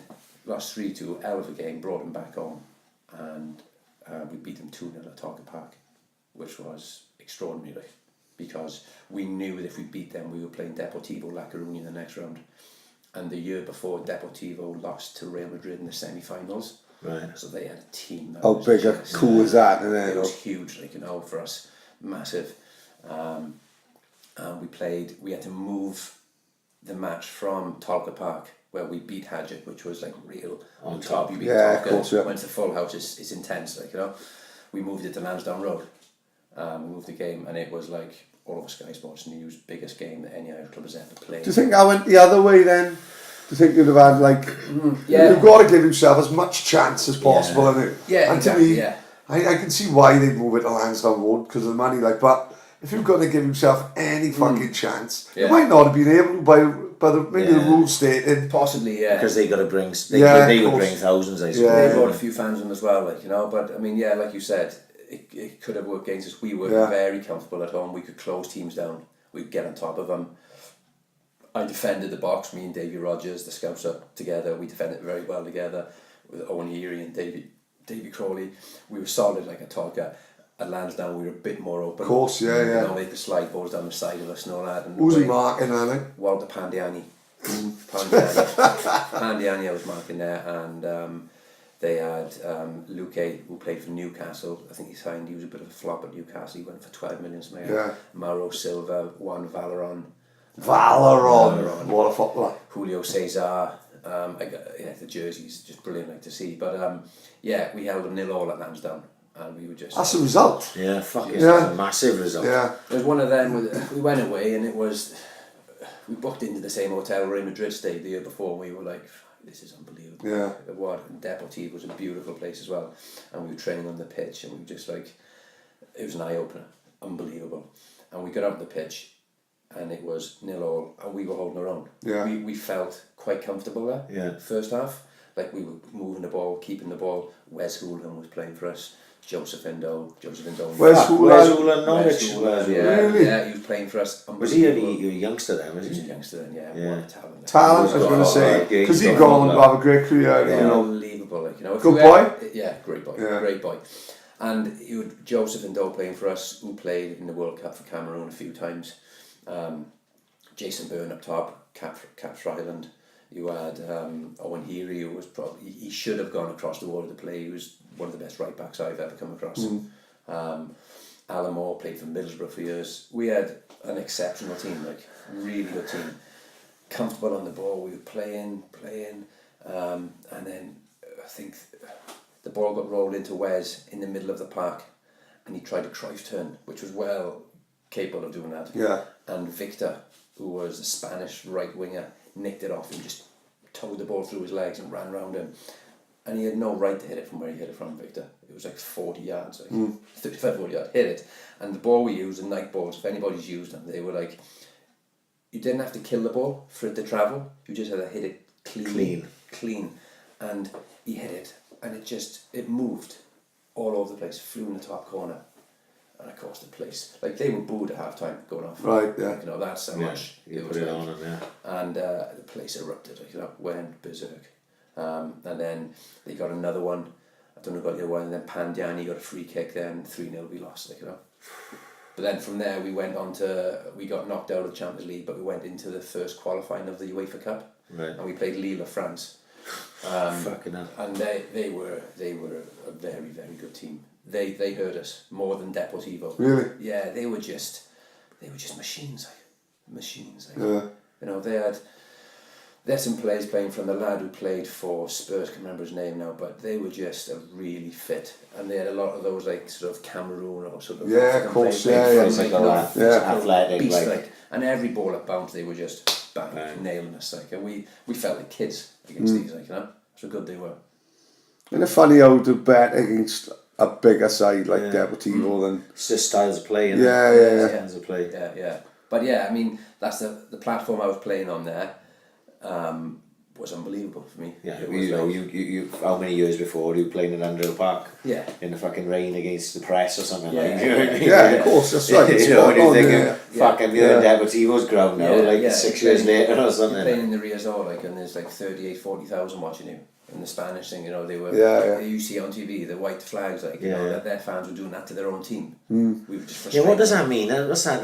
That it's like. In that old white flag, isn't it? Yeah, but I think it's sort of similar context. I mean, surrender, but it's like just basically to show displeasure and with the something like performance. that, Yeah. they're not happy like with the display. But I mean, were you across for some of those games? Like, we definitely come across. Was it Hajduk Split you were there for? I think it was. We come across with your mother, your father, and your sister. Yeah. And they didn't go to Angels after, did they? no, well, this is what I'm saying. Like, your sister was like knocking us up. Your sister was like knocking us up at like 7 o'clock in the morning, saying breakfast ready. Don't forget, she's only fucking 11 at the time. I'm opening the door in my fucking pants, and she's looking at me going, "Facials!" And I look at the girls, what the fuck does that mean? Like, you know what I mean? Fucking yeah. And like Jamie's like, don't go in rounds with my old man. You know, don't go in rounds with my old man out there. But what they don't realise, me and girls have got 2 grams and that's like, you can go on rounds with anyone. His old man was fucking hammered going in to watch the game, like, he's a hell of a fucking mess. Like, fucking hell, those boys are fucking good drinkers, isn't it? It was, the flat you had, one of the best laughs we had, we Castle went over there. Oh my god, Castle Knock, right? Which sounds like something from Game of Thrones, doesn't it? Well, I couldn't get rid of them. mate, we went out there, right? We went out there for 3 days. That was the plan. On the ferry. And it was storms. It was fucking hurricane, wasn't it? Right? So we heard on the news, ferries are getting cancelled. So I'm phoning my boss, Mike Fippin, up, and I'm saying, the ferry's been cancelled, mate, right? So I'd phone him every day. We was out there for 3 days. I think we lasted 12. We last no accommodation, just staying with him and his mate called Avery John, who played for Trinidad and Tobago. Best mates with Shaq Islop, all the boys like. And Shaq Islop, Dwight York. Love the boys. Right? Love the boys. He's got the biggest game of his life the next day. They got a Sun Cup final, right? Yeah. Like, it's a 2-page spread in the Sun, no the middle page, like they'd have. Like, we riding a bike in his bedroom 4 o'clock in the morning. No, letting the bell off. Holding a palm tree. Yeah, holding a palm tree. Avery's in bed, like, he's got to be up in a few hours. Right? He gets up in the middle of the night to go for a piss. Door's locked. I'm sleeping in the fucking bath. It's only a 2-bedroom flat. You've got to get your head down whatever the fuck you can. Like, he's banging on the fucking door. Paddy, man, I've got some burgers out here for you, man. I'm like, fuck off. I'm fucking stupid. It's 4 o'clock in the fucking morning. Fucking, I'm sleeping in the bath. He can't get in. Biggest game of his life. He had a hell of a game as it happens. Right? We out there 12 days, right? I'm phoning my boss. I'm saying, oh, look, the ferry's been cancelled. He's like, Pat, the fucking hurricane went 3 days ago. He said, it's fucking boiling. I said, over here, mate. I said, it's snowing. Middle of July. I said, we can't get up the flat. I said, all the ferry's been cancelled, right? Right opposite Jamie's flat was a pub called Brady's. Carvery every day. Oh my God. Mate, right? Kevin O'Donnell had a visa. I was going on a Las Vegas. He put on about 3 stone. Yeah, he put on 3 stone and lost $2,000, right? Because what was happening in Dublin, right? This is old school, before chip and pin and all that. Who swiped the card and who signed the fucking back. Kevin was, I think he was about £900 overdrawn on his visa. Can't use it in Britain and in Wales. They can't use it. Tried it for a carvery in Brady's, but what they do, it takes 3 days to get back to Wales, doesn't it? So Kevin was having like £200 cash back at a time. Oh my God. He was having curry and chips and a fucking beef carvery on the same plate. This was Kevin's order, right? He'd start off with cheese and chips like that, and sausages, and then he'd say, I'll have some roast potatoes and a bit of beef on there and some gravy if you want. So this has turned into this monster plate, like, huge plate of food. And then he goes, can I get a tray of aftershocks as well? This is like 2 o'clock in the afternoon. Like. It was, yeah. I walked in the pub from training. I've been training all morning. I've come in. He's there with a tray of aftershocks. Hey, you had it. You know, brilliant. Taking off like straight away. And he's talking about that. What's his name? John Lewis. John Lewis, yeah. Brilliant, mate. He come back to the flat once. We was expecting him to say, "What the fuck is going on?" Yeah, like, Jamie, what are you doing with all these people? Like. And he walked in, he got fucking hammered, drove home, whatever. But I was like at the Jamie, how the fuck can he drive? Like, he's driving this Merc, where the fuck's he going? You was sleeping standing up. Oh, he's on coke, absolutely on coke. But then Jamie says, I'll be honest, he said, no one gives a fuck about drink driving over here. Like, he was fucking mullet. Do you know what, over there, like Brady's car park, right? At that time, the car park would be jammed on a Saturday night. Yeah. And if you went in at 7 o'clock, it was packed. You couldn't get a parking space.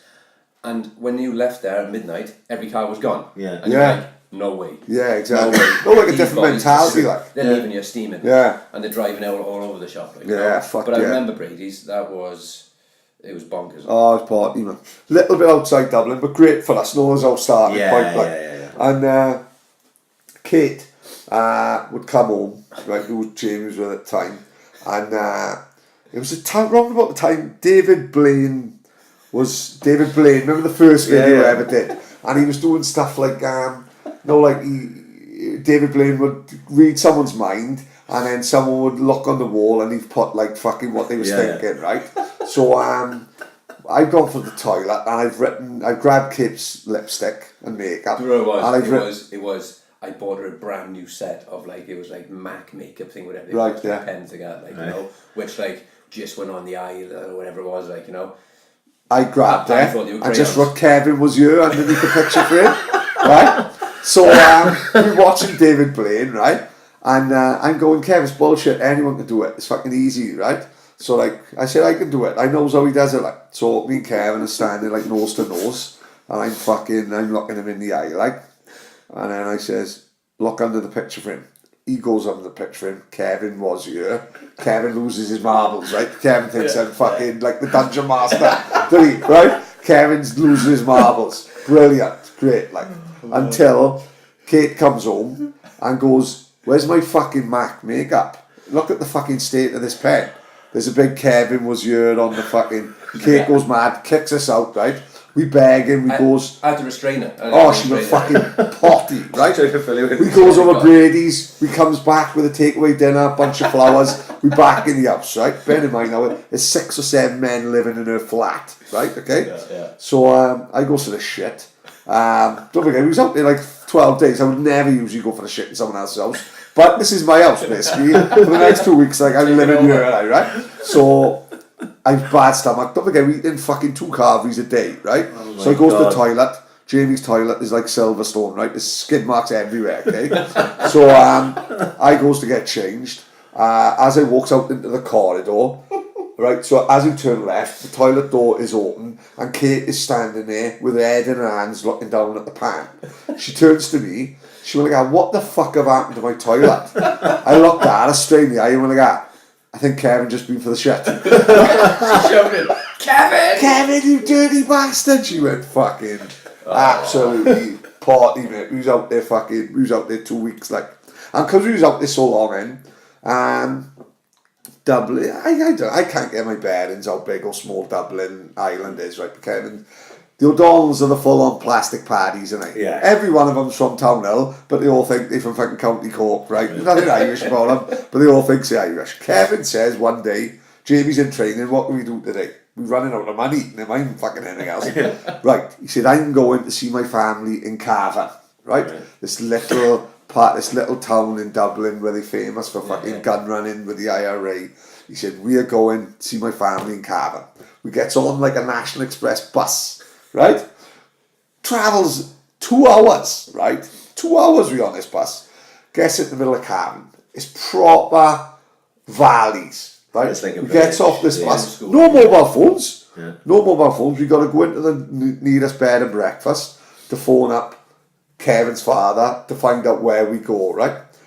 We knock on this door, right? Woman answers. Hello, you there? It's me, Kevin O'Donnell, right? This woman fucking don't know who the fuck we are, right? She invites us in, we all sitting there, no TV, fire, right? Hang on, let me go and call Mike Gunn, right? Who the fucking hell's Mike Gunn, right? Looks out the window, I'm not fucking lying, everyone's going to call me a liar for this, I swear I'm not lying, right? There was a man carrying a cow, right, in the field. He was carrying a cow. It might have been a small one, right, but he's carrying a cow. He had hands the size of shovels, big grey hair. He looked like Doc Brown from Back to the Future, only about 19 stone, right, carrying this fucking calf, right? He dumps the calf, he comes in, Kevin O'Donnell goes up, gives him a big hug, right? No emotion whatsoever from this fucking mush, right? None whatsoever. I hears him go into the next room and go, who the bastard hell are these, Sheila?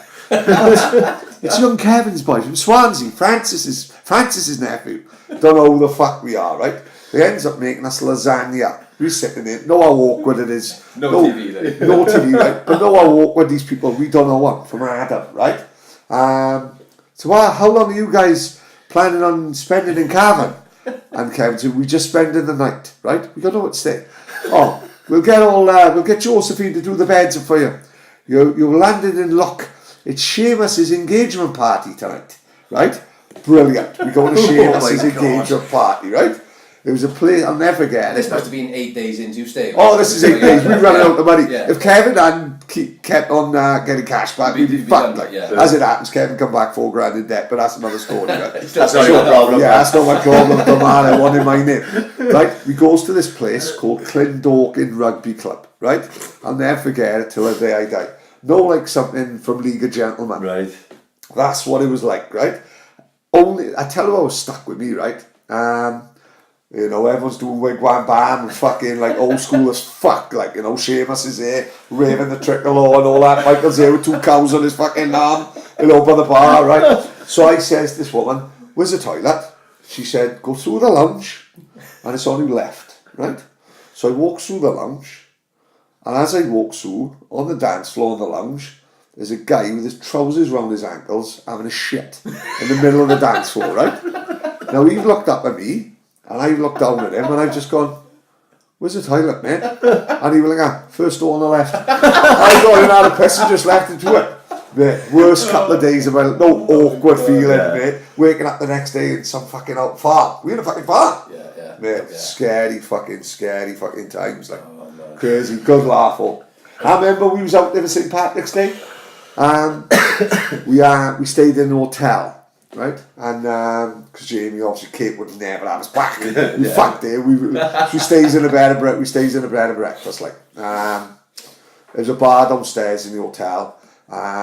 There was a barman serving 20-year-old absinthe. Oh my Kevin does life. half a pint of it on the head. St. Of course he Patrick's does. Day. St. Patrick's Day, he said. I'd moved in as well. I'd moved from Castleknock. I moved to Parkgate Street Right, to of an course. apartment. So that's why we said you stay there, boys. It's across the road from me, like, you know, so I can be literally Yeah, walk of course, across. It was yeah. perfect, like, you know. So St. Patrick's Day, Kevin does 20-year absinthe on the head, right? We all meet up, goes out, Jamie takes us out to St. Patrick's Day. Kevin said I'm getting changed. Kevin done show. 11 o'clock, he goes back to the hotel. No sign of Kevin. So this was like the Wednesday, St. Patrick's Day. Wednesday goes by, Thursday goes by, Still no sign of Friday, no sign of Kevin. Panicking, like, now. We are generally start fucking shit ourselves, like. Goes down to the guy in reception. Mate, you haven't seen our friend, have you? Like, big fucking dull twat with curly hair. Yeah, Can't like- really miss him, like. He went, oh, is that Kevin from Swansea? And we went, yeah. That's the one, yeah. He went, he phoned an ambulance for himself Wednesday night. I thought he was having a stroke. Genuinely. He checked himself into hospital. And He had a ambulance- full drip and everything. An Stomach ambulance pump. came, picked him up, he walked into the back ambulance, sat down, said, I'm not feeling too clever. Take me in. Absolutely, fuck, mate.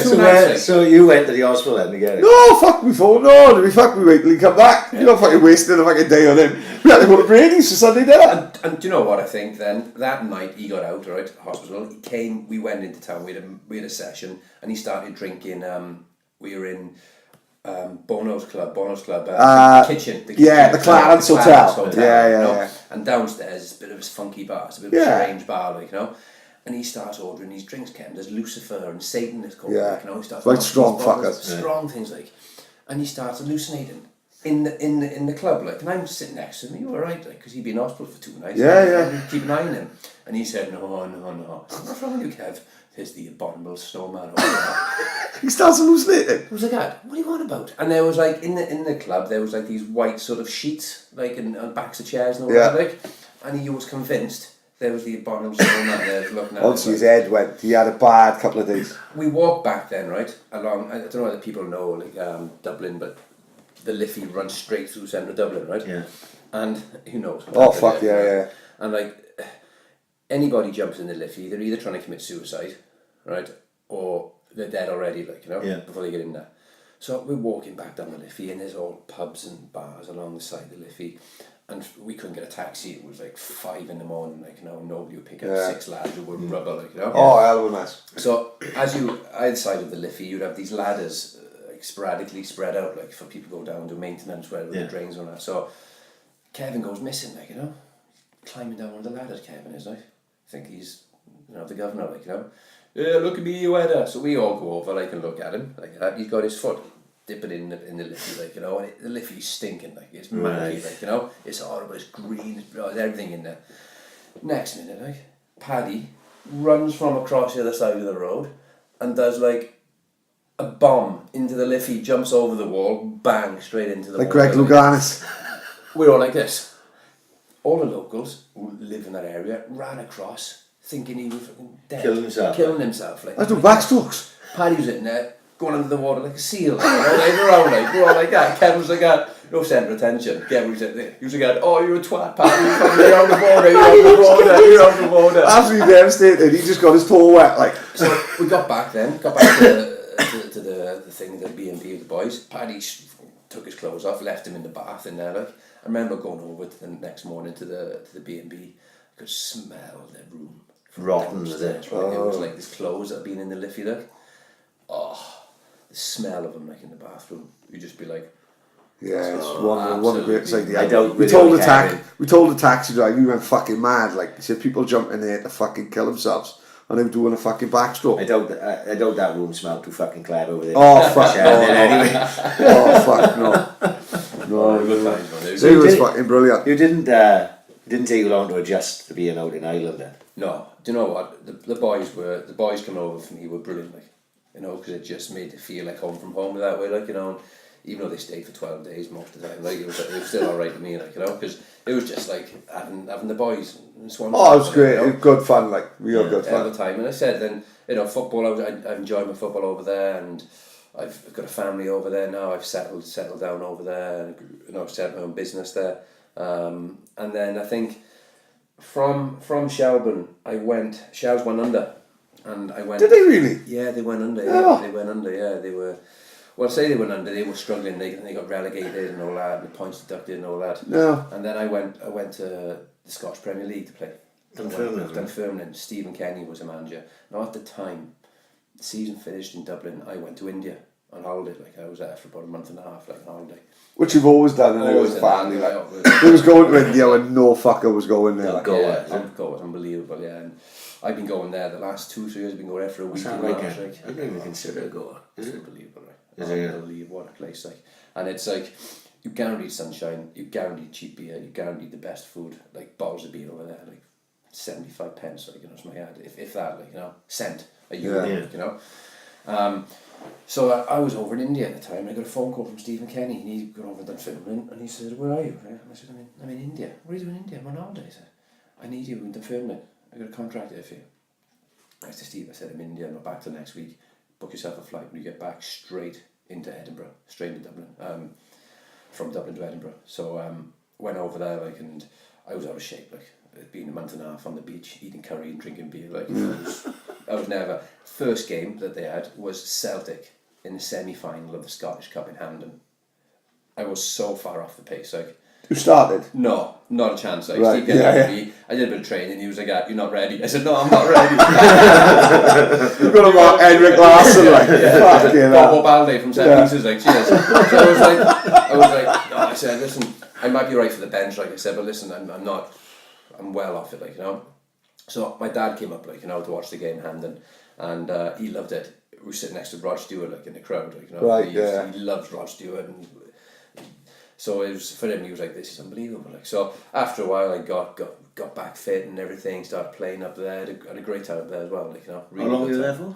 2 years, like, two and a half years. I didn't realise, yeah, of course, yeah. 2.5 years, like, yeah. And then, at the time then, again, it's just, Stephen Kenny left, we had Jim McIntyre come in, and I was playing well.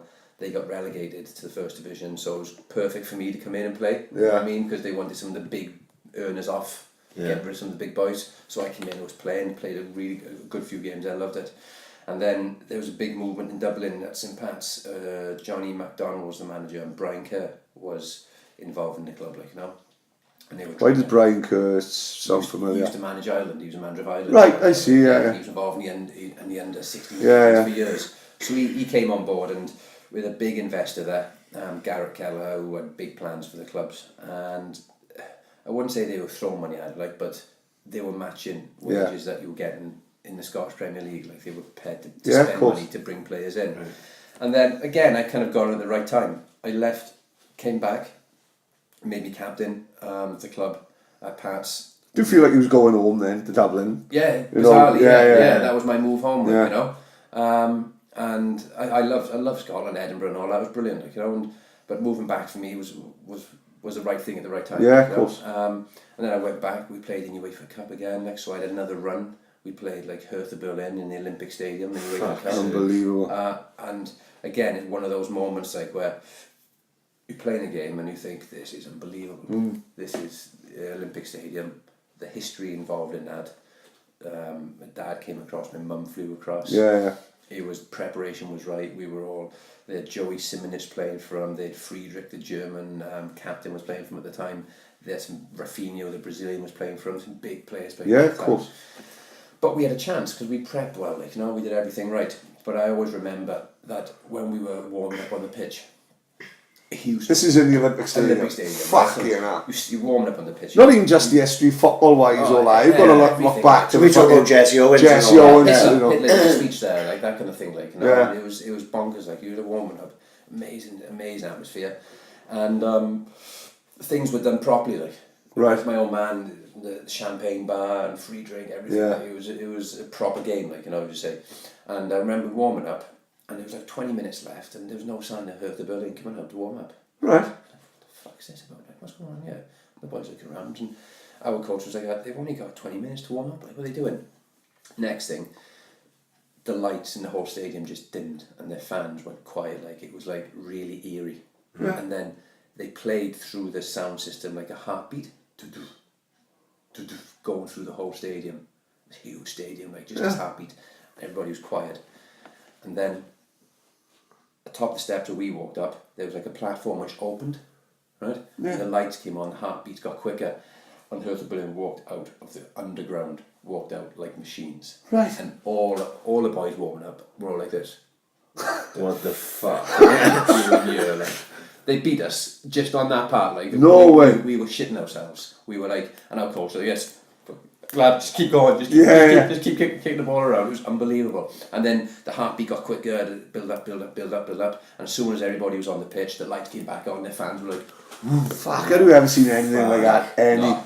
It's one of them situations where every hair, I'm sure, like, you've had truns in your, like, and all that. There's times in your career where that sticks with you. Things like that just stay with you, and you remember it so vividly. Like, and you remember, you just like goosebumps everywhere. Fucking unbelievable. I wonder if you could put that into YouTube and fucking see it. Yeah, You know, because they wouldn't just have done it that No, game. they would probably. They haven't got like that. They're probably still doing it now. Jamie Harris is playing. We better do the fucking headbutts. You better take it intimidated, Yeah. See his Wikipedia, fucking hell. Like, yeah, but then we played like Steaua Bucharest as well. I think the year after we played some. When you talk about those teams, Ajax Splits, Steaua Bucharest, they are bastions of football. Absolutely, Yeah. they're classics. 60s, 70s, 80s stalwarts of fucking European the European Cup. Like, do you know what I mean? Yeah. To have fucking played those teams, just like you say, and to go back to go from Andrill Park and you play an Ajax Split, or you play, it's just fucking like, mind-boggling. They were, I suppose, the teams that you remember because they were the big guns. Like, you know, we would have played like sort of FC Valletta, where Jordi Cruyff was the player manager, like, you know, and I used to mark Jordi Cruyff, and he was such a gentle fella. Like, we'd be on the pitch, we playing them, and he'd mark me from set pieces, like, and he'd be chatting like on the pitch. He'd be saying to me, "Where you going?" There's a photo actually of me and him laughing, because he'd be asking me, "Listen, I look after you, you look after me. Tell me where you're going to go, so I don't have to run around and chase you anywhere." Literally. Yeah. So I just say to him, I say, "I'm just going to stand at the front post. All I'm doing is taking you away from there, and the other lads are going to pack the ball." Like, and he'd be like, "Thanks, appreciate that." And we'd be on the pitch chatting like that, like, you know. So like we played them, and then we played the likes of it was a Swedish team. I can't remember the name, but Anders Svensson was playing for him. He was the captain of Sweden. We played them as well. We beat them over 2 legs. So there's like loads of teams. I got, I think, I must have 28 different jerseys, like, you know, which, I mean, there'd be boys that would... You haven't bought them off eBay, you've played on them. That's the thing, like... Pandiani and Mauro Silva and all the boys, like, you know, and Jonas Friedrich and all them boys, like, you know, and it's brilliant, like, you know, brilliant, all the pennants as well. And I was lucky at Shelburne, because the captain of the club, Owen Heary, I used to room with him, so he'd invariably give me the pennants as well. He'd have 2 pennants, he'd give me a pennant, like, just memorabilia, like, you know, you have... You know, Shelburne versus Deputy Cunha, 2007, like, you know. Do keep them somewhere. Got them all safe, all vacuum packed, like. Fuck yes, They got to, like, when the grandkids come along, it's like... it's brilliant, like, you know, and it's, to have them, they're, priceless, like. I think the move back to Dublin is like a bit of fate, like... Yeah, I think you're right there, It just happened to be the right thing at the right time, like, for me. Was that was the time we would have met Victoria then? Yeah, because I think... When I was over there, it was kind of like a new start for me, and like me and Kate were together for so long. Don't forget, school is childhood sweet. School, you know, school thing, like. Yeah, and like that year I grew about 6 inches and got a suntan and came back with curly hair. Like, people noticed me. Like, then it was like I met Kate in school, and we were like in school together for years, and then we kind of just evolved together. Like, of course, school. And listen, things didn't work out, like, you know, between us. You look back on it and you wish things would have been different, maybe not made different decisions and all that. But I was. But don't you think it happens? Like, I look at happens, myself, I look at Kate. Yeah, like things Kate happen for a reason. Like, Kate knows more than happy settled, and it's like, You know, time in it. So, as you said, we were could have together had as kids. together, and we could have been unhappy. Yeah, of You know what I course, mean? yeah. And when children are involved, it's difficult. Yeah. I don't think anybody disagrees. It's hard then. Like, so things happen for a reason. I met Victoria, and it's funny. You think things happen. My granddad came over here, met my grandmother twice, Swansea girl, Irish. Crazy. And I went from Swansea Island, met an Irish girl, like, you know. And we have 2 kids now, Alexander and Michael, like 6 and 2-year-old, like, who are, that's it, kids. Change your life. Yeah, done, innit? It changes everything. Like. I mean, you look at that. Like I said, this is how we never see each other. Yeah. Until he's obviously, like, till he's fucking gone, till he's 13. Yeah. Like, you've got babies, you know, who's still... Yeah. I'd love to see you fucking 3 times a year. But it's not... It's never going to Mate, happen. before we started doing this fucking podcast, I saw him 3 times a fucking Yeah, that's right. That is It was a large part of why Yeah. I asked him to come on here the first time, Yeah, and then it evolved to us being Yeah. on here every fucking week now. Because like you come home like and you do miss. Like for me, it's a big part of my life. Like, you know, meeting up with the boys and all that. Yeah. You know, and you miss, even if I said I would meet for an hour. Like, it never turns into an hour. Mate, It turns into madness. Turns into 3 days. Yeah, you're but right. mate, it's not just you living in Dublin, like some of my best friends, like Morgies, Ockies, Yeah. I don't see him from fucking Neil Cobley's brother. I see his brother Carl every fucking day. Yeah, I see yeah. the Breens every day, but we Yeah. work together. Yeah, I see exactly. Ryan once. I speak to Ryan more now than ever. passes him in the fucking taxi as he's delivering, I beeps you on. And that's all it See is. you Like, Thursday. Yeah. Yeah. And that's yeah. it. Like, Like I said, Morgies, Jeppo, Louis, Yeah. you know, some of these people you hardly ever see. Yeah. You know, but Yeah. it don't matter because you would see them next year and it'd be exactly that's it, fucking like same. I said, Like. you You know, it's not just you living the other side. Yeah. It happens In the to same be in the city. same city. I like. see you tonight now. It could have been like we were on a session on Saturday. Like, Exactly, you know, yeah. like, you know, I Yeah. see you and it's like, boys, all right. Yeah. You know, it's just easy. Where is are you still living in? Is it Dollarhide? Is it? We're What was in that? Portmarnock. We bought a new house now. Where Victoria grew up, it's very similar to Mumbles. Like, Right, it's the this is- seaside. Like yeah. there's Malahide and then there's Portmarnock. Is this still, right, because I know my way around now, Yeah. is this still Dublin area? Dublin, yes, called County Dublin. So it's just outside. It's not city centre. It's outside city centre, but it's about a 25-minute drive in. Like, you know, so there's Perfect then, really. Perfect. Like, Yeah, for yeah. me, it's like home from home because it's a little village, pubs, bars, restaurants, beach. Yeah. I work around the corner from where we just bought a house. Victoria grew up in that area, Portmarnock, so for her it was moving back home. Yeah, her, of course, you know, yeah. She loves it. Her sister lives on the corner. The kids I are have- living by a beach. do you know what? I've built up a great network over there as well, and like Victoria's family, they're the best. Like, you know, I've settled in really well. She has 2 sisters who I get on great with. Yeah. 2 brother-in-laws I get on great with. A father I get on great with as well. Like, Yeah. he sort of treats me like a son he never had. Like, Yeah, of close. course, yeah. And yeah, for me it just feels right. What so what did you go straight into the personal training? Is that all you're doing now? Yeah, I went from when I came back and I finished up with Pat. Again, I don't know whether it's just me. They were under financial difficulties and, like, you know, but it sounds It's all- all these clubs Oh, are training. it's just his old man, he's just a hell of a solicitor, like, you know what I mean? training all these Jamie, oh, you fucked. So I went to Drogheda, played for Drogheda for a few years. The man Jarlath Matthews, who I got on really well with. I met him years of playing. Yeah, You of know, course. he signed me over. Because he will be a mainstay of Irish football. I should imagine, Sometimes innit? You know? he's won. I ended up winning, I think, 4 leagues over there. 2 League Cups, endless sort of European games. Isn't it mad how successful you are? Because I know a few people would have looked down on you when he moved into Ireland, Yeah.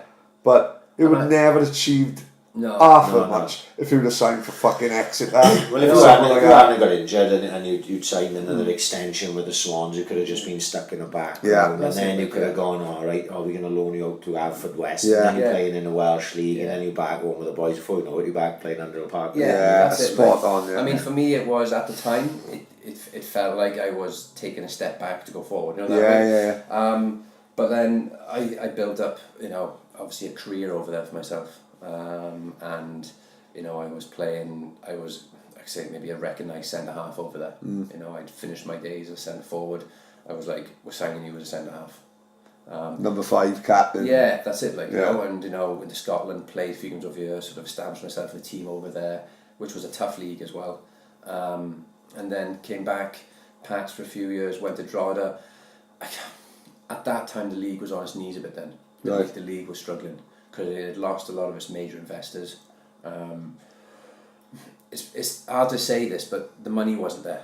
You don't want to sound as if you're just in it for the money, but Oh no, but it's Well, your job. yeah, Yeah. it's your job, yeah. when you were there and the good times and you were getting paid a really good wage, and it was a good wage you can live on, and you're kind of saying, well, I can't survive on that, right? Yeah. I can't do that. So I had like a 2 or 3 year contract with Drogheda, and in the meantime that contract was going, I was arming myself, I suppose, with qualifications to give me something to do. Do have one eye on that anyway. Yeah. You've got to be, because your age is. Of course you are, and then you've So got I to did be look at checking that. out. So I went in and I started doing like sort of personal training courses, nutrition courses, strength conditioning, and focusing on. I came across the UK, the Leeds did them actually. Mainly put me in a few places. Ah, yeah, you yeah. know. So Mainly's doing brilliant. Yeah, Really yeah. well, Yeah. mate. It's all Yeah. going today, is it? And so, yeah, I armed myself with all that, and I kind of took it off from there. Like, and I'll be honest with you, the first time I did it, I had 1 client on my books. Yeah. I think you have to start everywhere. And Oh fuck Because yeah. everyone's the Yeah, same. yeah, and I remember that he's a lovely lad, and like I used to travel to his house. Yeah. I didn't have my own gym. You know, I should drive. I'd have a bit of equipment in the car, and he'd have a shed up his back garden.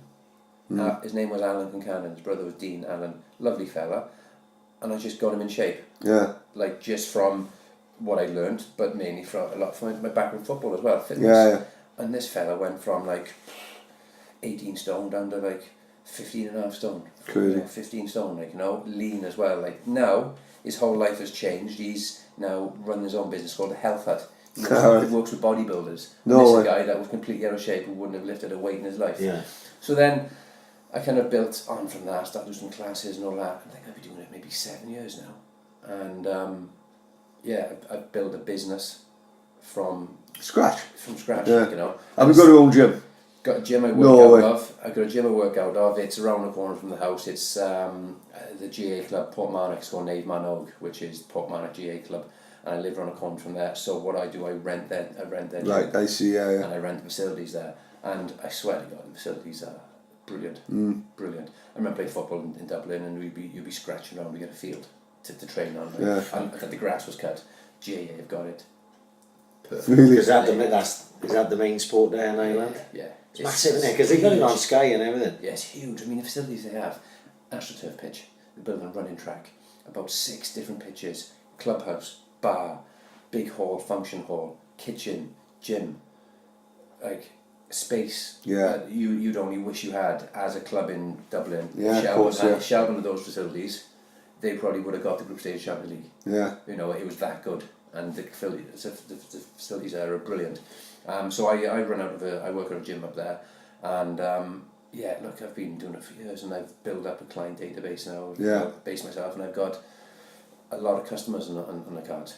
You know, and mainly give me a bit of guidance as well. Fair play to Maney. I came over and I was asking what he was doing and all Yeah. that. I'm looking at setting up, and he gave me a bit of guidance with classes and all that, like, you know, what to do. And yeah, I took across Maney's TRX kettlebell classes. I see, yeah. I took that style Yeah. class over, and I'm still doing that same class, and numbers are brilliant, and they love it over there. Yeah, they yeah. love it. Ireland's very closely linked to America as well. Like, and the trend in America when I was starting was TRX. So Right, when I I see. started my personal training, TRX was massive over there, like, you know, in America, and it kind of, I jumped in right on the button when TRX Yeah, was coming in, and I started doing TRX, kettlebells, you know, workouts, cardio-based workouts, and that's been my number one class to do. Like, right? Just getting it right at the right time, like. It's just getting it right, and like, you know, people say, "Why? How have you done this for so long?" Like, in terms of who's still successful, blah blah blah, and all that. And I think if me dealing with, you know, issues with football and Yeah, of being course. quite, I suppose, open and personal with people and be able to talk to people, it makes my job easier because people understand where I'm coming from as well. Like, and I love it. Yeah. You know, you're a fucking tidy bloke, you know, it helps if you're a fucking tidy bloke. You look at Oh, what yeah, people yeah. are just talking about, you know. If I don't think you could be in the trade that you're in and be a prick because people wouldn't gravitate to They you. wouldn't, Yeah. they wouldn't Yeah. pay you fucking money per hour to come and see you. No. Yeah. Like you've got like I said, I used to love going with Dylan Richards, like fucking brilliant. Pad work, my favourite, my favourite type trainer, like do it every day and not get bored. Yeah. If I think Dylan's a prick, I'm not going to go there. No. But as it happens, he's a great really kid, nice like guy, he's a really good boy, like. I mean, for me, I speak to, it's kind of a understanding what people want from you as a trainer, and once you understand that this person doesn't want you shouting at him, tell him do this to that, this person likes that, and understanding where the lines are, where the barriers are, and once people like your style of training and they like your approach to it, they'll generally come back. It's a bit like playing football, we said earlier on, like, if you enjoy something, the likelihood is you come back the next week, like when you're a kid playing soccer. So I take that approach that if I can be myself and just be, normal people, not put on anything, then that's it, like, But it's good. I'll be going back now. I'll go back Sunday, and I've got a big 8-week transformation starting off, and about 40 people signed up to it, like, kick it off. So that's like starting from scratch. Like Tara does. And you do all nutrition plans from, you do all the calorie deficit stuff, you have macros and all that, and you train them 4 or 5 times a week. I'll have like one of the Dublin J players training me, Shane Ryan, who's played for Dublin for years. He's down with me, like, so it's a good variety of people, like, it's not just people who come in who just want to lose 3 or 4 stone, people like who are quite fit, so then you've got to manage the sessions accordingly, so they get enough out of the session and you don't kill the other people, and you're not giving somebody the defib like within 10 minutes. So but it's good. I love it. I've done that. Do you ever think, like, because obviously you're settled in Dublin now, you must have settled your kids, do you ever think that you'd ever come back, or is that it now, that's home? Yeah, it's do you know what, it's hard to say, but I feel at home. I do feel at home, and like when I come home for a few days, it's I kind of go, I look forward to going back now as well, like, see your family and all that. Yeah, of course. And you see that, but it feels as if your life has moved across there now, and my focus is very much there, like, and like it's for me it was something that I always found easy to move away, not because I didn't have a close family and anything. Oh, really close but family. It was something that I was quite comfortable looking after myself. Some kids, some people wouldn't. No. So if someone else had been given that opportunity, you were given to go to Dublin, they wouldn't have been able to handle it. Would they? They'd be out on their own, and they would have felt stranded and lonely. And you know what, as well, as it's funny to say that time, as much as you might look at the house that I lived in, my grandmother's house, that made me grow up a fair bit, because when I went to Dublin, I was living on my own over there. Like I couldn't go lap dancing every night and do mad shit, like, I had to go up, like, because this was probably my last chance. You know what I mean? You waited the lap dance until we come over. Yeah. Do you know what? Saved it all for you. Do you know what was funny? Like, was when I went to Shelburne, we used to have individual sponsors, like, from players there'd be a sponsorship night, and the local businesses that chairman would know would come in and they'd sponsor a player for the year. Through no choice of my own, I ended up with Angels Lap Dancing Club as my sponsor, right? Which was handy, because that's where we always ended up. Like, I can say it because it was like 10 years before I met Donna, so I don't give a fuck. I'll never forget, he tapped me fucking up. We'd always end up in Angels, right? Even if we don't have a lap dance, it's a late night bed. Of course. You can go in there. There's there, Joe Moore. I know him. If I see him, I'll chat, I'll speak to him. Like, I think he's done.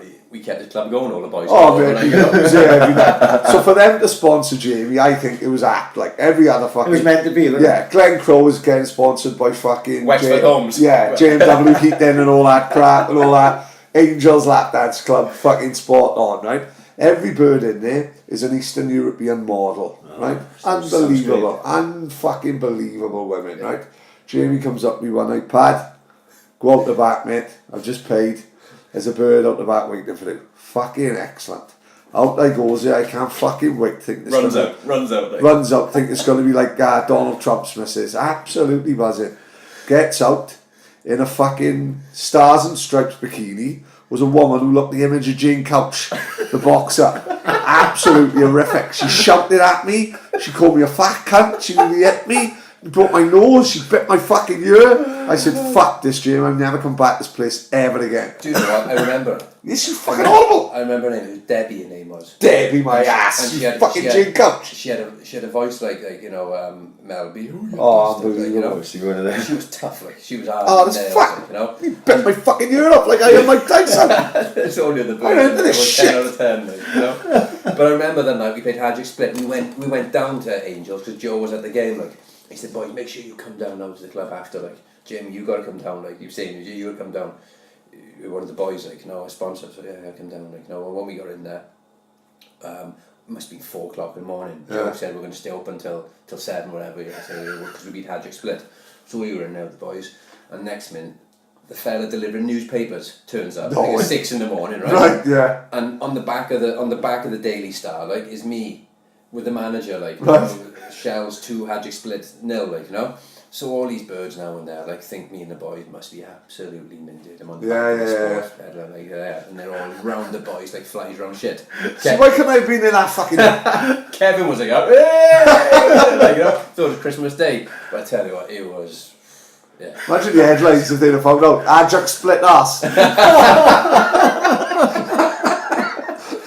Yeah, but it was, oh God. And I see Joe now, he says, the boys coming over again. He always Fuck me, I'm fucking good. Imagine Tilly. I'm just popping up Rangers. Tilly have a fucking heart attack. Fuck me. Fuck that for the giggle. Oh man, yeah, but they were good times, man. Do you keep an eye on the Swans now? Yeah, You know, always do, yeah. Do you get the games out there? Is it like going to Spain and you can watch at 3 o'clock?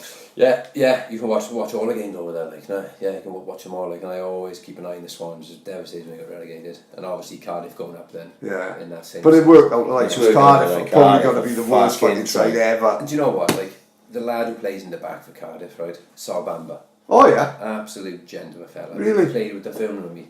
No way. Playing next to me in the film. Right, You know? right. He must have been a kid coming up. Yeah. Or was he one of them? He's 43 Yeah, now. yeah, he's got celebrity age. Like, Yeah. It was age, like, he was just a gentle giant, like, so, you know, when he played for Ivory Coast in the World Cup and all that, like, but, I know, I also thought to myself, like, Bamba's going to play in the Premiership, like, Bamba's going to play in the Premiership, like, and I said, you know, you think to yourself, things went your way, could you have done that, like, you know? Yeah. Could you have Don't done forget Stevie Harris is saying about you. Jamie's playing Deportivo La Coruña. So, you know what I mean? It goes fucking either way, like, you know, it's just sometimes lucks and turns. Yeah. Right place, right time. Yeah, it is. Right place, You know right what I mean? time, injury free, and you get a manager Who likes you. who likes you, who believes in you, who pushes you in the right way, like. Yeah. And then you break into it, like, you know. But I always, you know, the Swans for me will always be there for me, like, you know. I'd always look out for the results, and I always keep an eye on how they're doing and all that. Like I said, that gave me a platform to where I am now. You know, Who knows where he'd be now? I have no doubt he'd be successful. He carries himself. And, like, he wouldn't have been a fucking postman. But who knows where the fuck he'd be. Yeah. You know, who knows where he'd like to have gone for Yeah, sign for the Swans that day. You Like, just you don't know. know. Like, you just don't know. I mean, sliding doors, we always talk about it. it. didn't agree terms with Dougie Sharp and all that, and then, like, you know, or if I didn't get the injury in my knee, would I have stayed on at Swans for another 2 years or a year? Would I have just been sitting in the resis? Yeah, and then gone on loan. and then ended up playing for Kings Lynn, something like, you know, and not really. You just don't know, like, you just don't know. It's I said it's Swans give me a platform to go and do something with my life. You know what I mean? And when I was let go from the Swans, it was the biggest disappointment. Yeah. I remember Ryan Casey was living in my parents in Carmen Row, and I was inconsolable. Like. Yeah. It was like someone just ripped your heart out. Yeah, of course. It was like, and I remember, and my dad, like, you know, Alex, he's level-headed, you know, and he was just like, listen, you've got to take it and use it now to your advantage. Yeah. You know, go and prove that you can do something with it, like, you know. But yeah, I remember it very clearly today. It's in the conservatory. Just didn't want to do anything. I think he stood him in good stead, man. Yeah. 'Cause even now when he walk in, he like fill a room, like we went to a wedding, we met Donna, and Donna's like, Jamie's like a fucking film star. Yeah. You know what I mean? Fucking shit, you know, he carries himself well. And I think getting let go just ended up probably sorting you up for the rest of your life. Yeah, like. things happen for a reason, Yeah. you know, and I think everybody looks back on their careers, whatever career they had, and they see things that happened, and you can think to yourself the negative side of it, or the positive side of it. And for me, as you said, like you look at it and it probably made me the person I am today. Like Yeah, of course. in that respect, Yeah. you know. Well, I had one of those moments a weekend because I was going to get to this. I'm not sure Jamie would even know. No, you won't. You will. I'll start. Do you know What's what? happening? I saw something on Facebook. Right. I don't know the little fella, right? That you were with, but I was fucking laughing. Mate, I'll send you a We're couple going of to give videos. Jamie the rundown of who ABM is, right? I'd say maybe about 2 years ago. There's a guy for the Ronda. I showed Victoria who was sitting on the couch, right? Right. I said, "Look at Paddy." I was laughing at your reaction. Like, I was pissed myself at you. Like, I didn't know who he was. Like, and Victoria said, "What the fuck are you laughing at?" I said, "I'm laughing at this." She said, "What's so funny? Who is that?" In South Wales, tell fucking Victoria, right, that in South Wales, I'd say he's up there with Shirley Bassey and Tom Jones. On current form. On current form, Yeah. right, I'd say everyone under the age of 30 in South Wales, if they one of the boys or one of the girls goes around, obviously you're going to have the gimps who don't leave the house and I'm going to fucking clue what day it is. But if you're one of the boys, you're going to know him. Yeah. He's like, He's sort of like a Facebook celebrity started. Yes, like, yeah. He was like this fucking idiot from the Ronda or wherever he's from, who started putting videos up, and he called himself Biggie Morris, like as if 'Cause he does rap videos. as if he's Notorious B.I.G. Yeah, right? yeah. And he started doing rap videos, didn't he? And then people would start sharing them. Next thing, these videos got 100,000 fucking views, easy. and it's going, and people are getting shared. Yeah.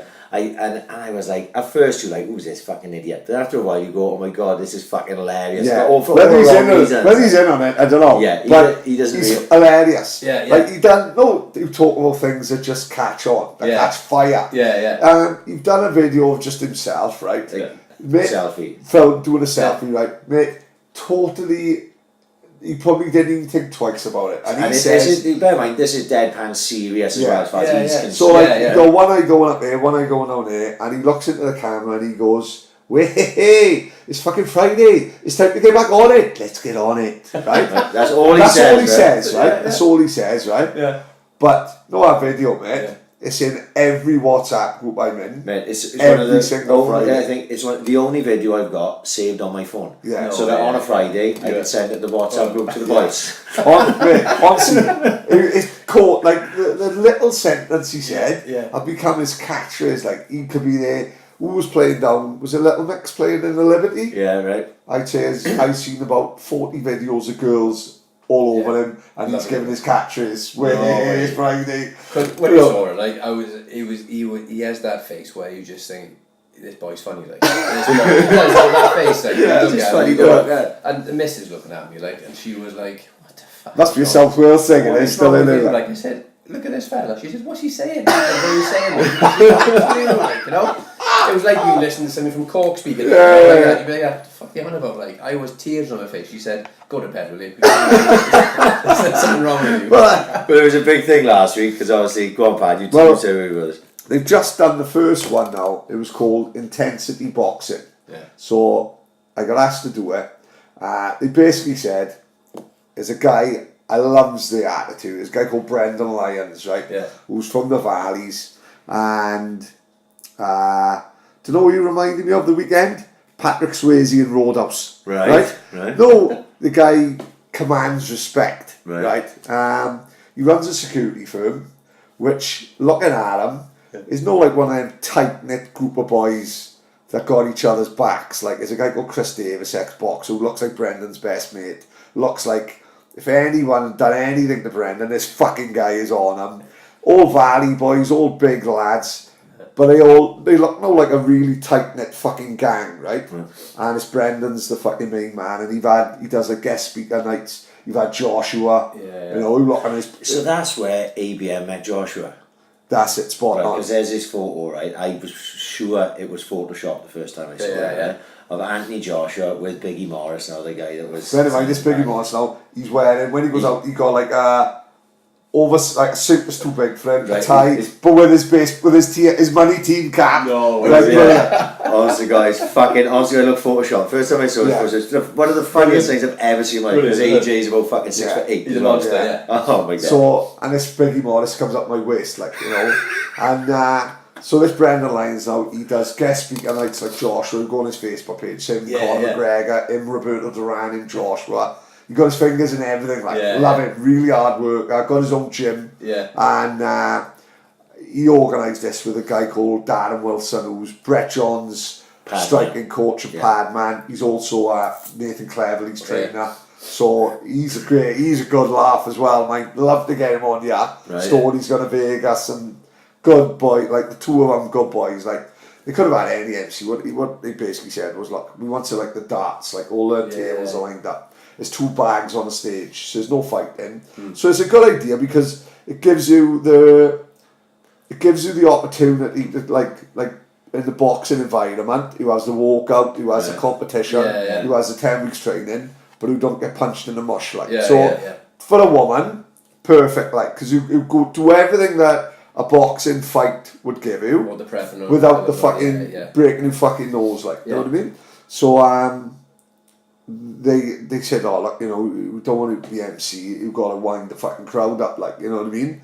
Which is fucking all I can do, really, like, you know, fucking, there's 2 kids running around. I said, probably need to lose them, ideally. Darren had his kids there, that could go either way. You've got to play so close to basically, the edge, what they said was, he went in the bag as fast and as hard as you can, and he said, it goes up, the numbers go up on screen in front of the crowd.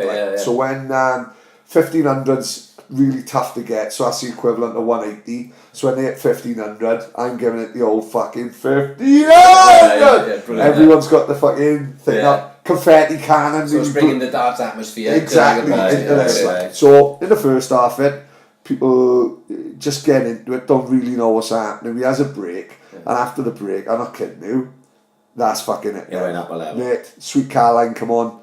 I'm telling the women to get on the tables. Brendan's security team bringing them back down. I'm saying, fuck up, just get back up on the fucking. There's women in fucking leopard skin dresses dancing on the stage. I'm encouraging this, like, you know, fucking. Winding it up, like. Fucking hell, you know. So the main event of the evening was Biggie Morris, right? This guy versus. There's a guy from Swansea called Tom Ricks. He's a bit of a comedian. Does a lot of impressions. Got his own characters. Well, he's got a character called Dopey Darren. That's quite big online. He's been on the BBC and that. No fairness to him. And he's Dopey Darren. He's in the Duke in Swansea. Well, it was these two against each other. Absolutely brilliant. Good laugh.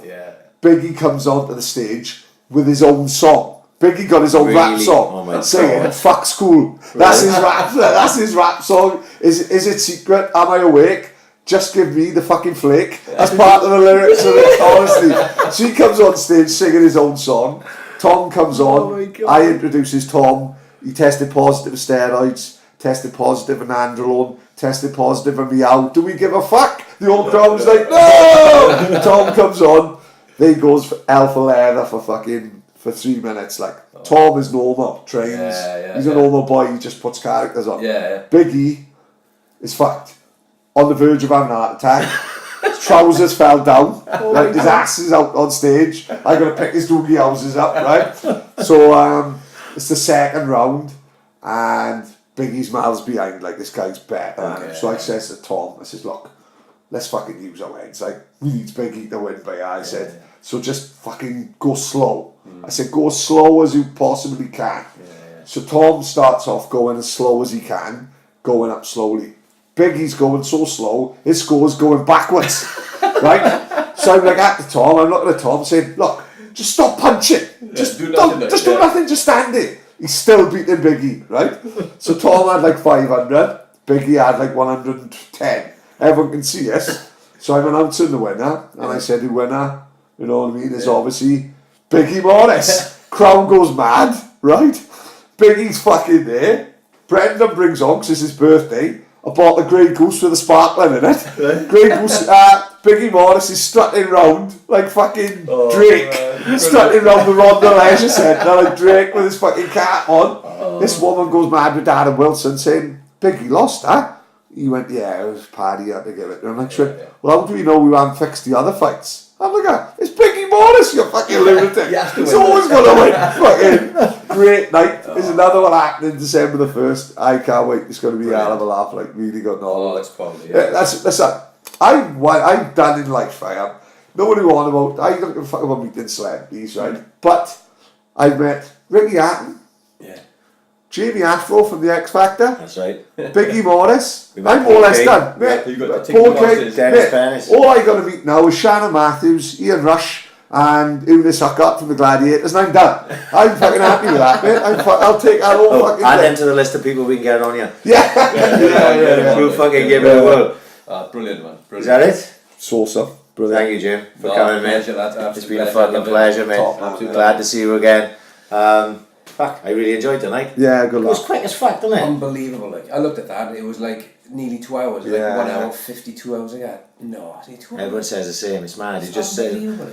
You're just so comfortable. You know, it's with the boys. It is you know? just talk, yeah, For it me, is it's totally easier be than anything talking to the Yeah. boys about brilliant times. I think, Yeah. like we've talked before, you know, we haven't finished yet as it goes. We'll just leave that recording. But you probably did a lot of interviews and stuff. Yeah. And you're probably like, fuck. Do you know what I mean? It's No, like, I you mean, got to get through these. You know what I mean? And this it's- isn't like yeah. that, is it? The No, whole format No, isn't like that. it's a different ball game altogether. It's like you're talking about like you don't often get the chance to do something like this. Of course you Do wouldn't. you know what I mean? No. When you sit down for 2.5 hours, two lads Yeah. that you've grown up with for years and you know and you love, and when you get the chance to talk about your career and how it turned around or how you did this wrong and did that, and then talk about the nights out that went with that, and like things that you know you would have changed or family life and all that, brilliantly. Well, the football, this is loosely based on football. Yeah. You know, Yeah. like people think it's about the Swans, is it fuck? No. This is about fucking That's a mistake. life. It's Yeah. about life. Silly, mate. It's about That's life, yeah. life, like, you Yeah. know, anyone who got a fucking story Yeah. to come We're on. ready to hear it. Yeah, you know, Yeah, yeah. fucking hell, we'll encourage it, like, you know. Yeah. Because like you said, my favourite time is sitting in the pub with the boys, having a pint and just bullshitting about old shit. They're like we would have done if we were in the fucking the gatehouse now for argument's sake, and we had no recording on and we were having a beer. We had the same We conversation. had the same like, conversation. We had the same laugh. Like, you know? and that's basically what it is. And I've seen it with everyone, and like with Leon Britton, with Trundle, they all relax in a different way. And then the next thing end, they're saying stuff I never heard before. You've probably heard Leon Britton interviewed a lot of times, Lee Trundle interviewed a lot of times, but they weren't talking about the stuff that they were talking about when we were on here. Same with Enzo. It's different. Like you're in a different environment. Coming at it at a different way, like because you know you want to hear the dull shit that they did, like do you know what I mean? Because that's the stuff we can relate to because we've done loads of dull shit, like yeah. you know what I mean? And you know what? It just so happens most of the dull shit I did, Paddy was there. It's even funnier then, like, you know, because he backs it up, like when I back him for the story, like, you know. So it's just me going to Dublin, as I said, it accelerated everybody's social life in my social circle, like, you know, because we spent time in Dublin and the nights out, which You'll never forget. You'll be laughing when you're 60 years old, like fucking. Yeah, we were sitting there and we were still laughing at like Doogie and Angels and all that. Yeah. You know, it's priceless. Like, it's good stuff. Superb. James, thank you, mate. I'm glad you enjoyed. I hope everyone else enjoyed. They normally do, thankfully. Yeah. We've had some good guests, thankfully. We are out till next week. Peace.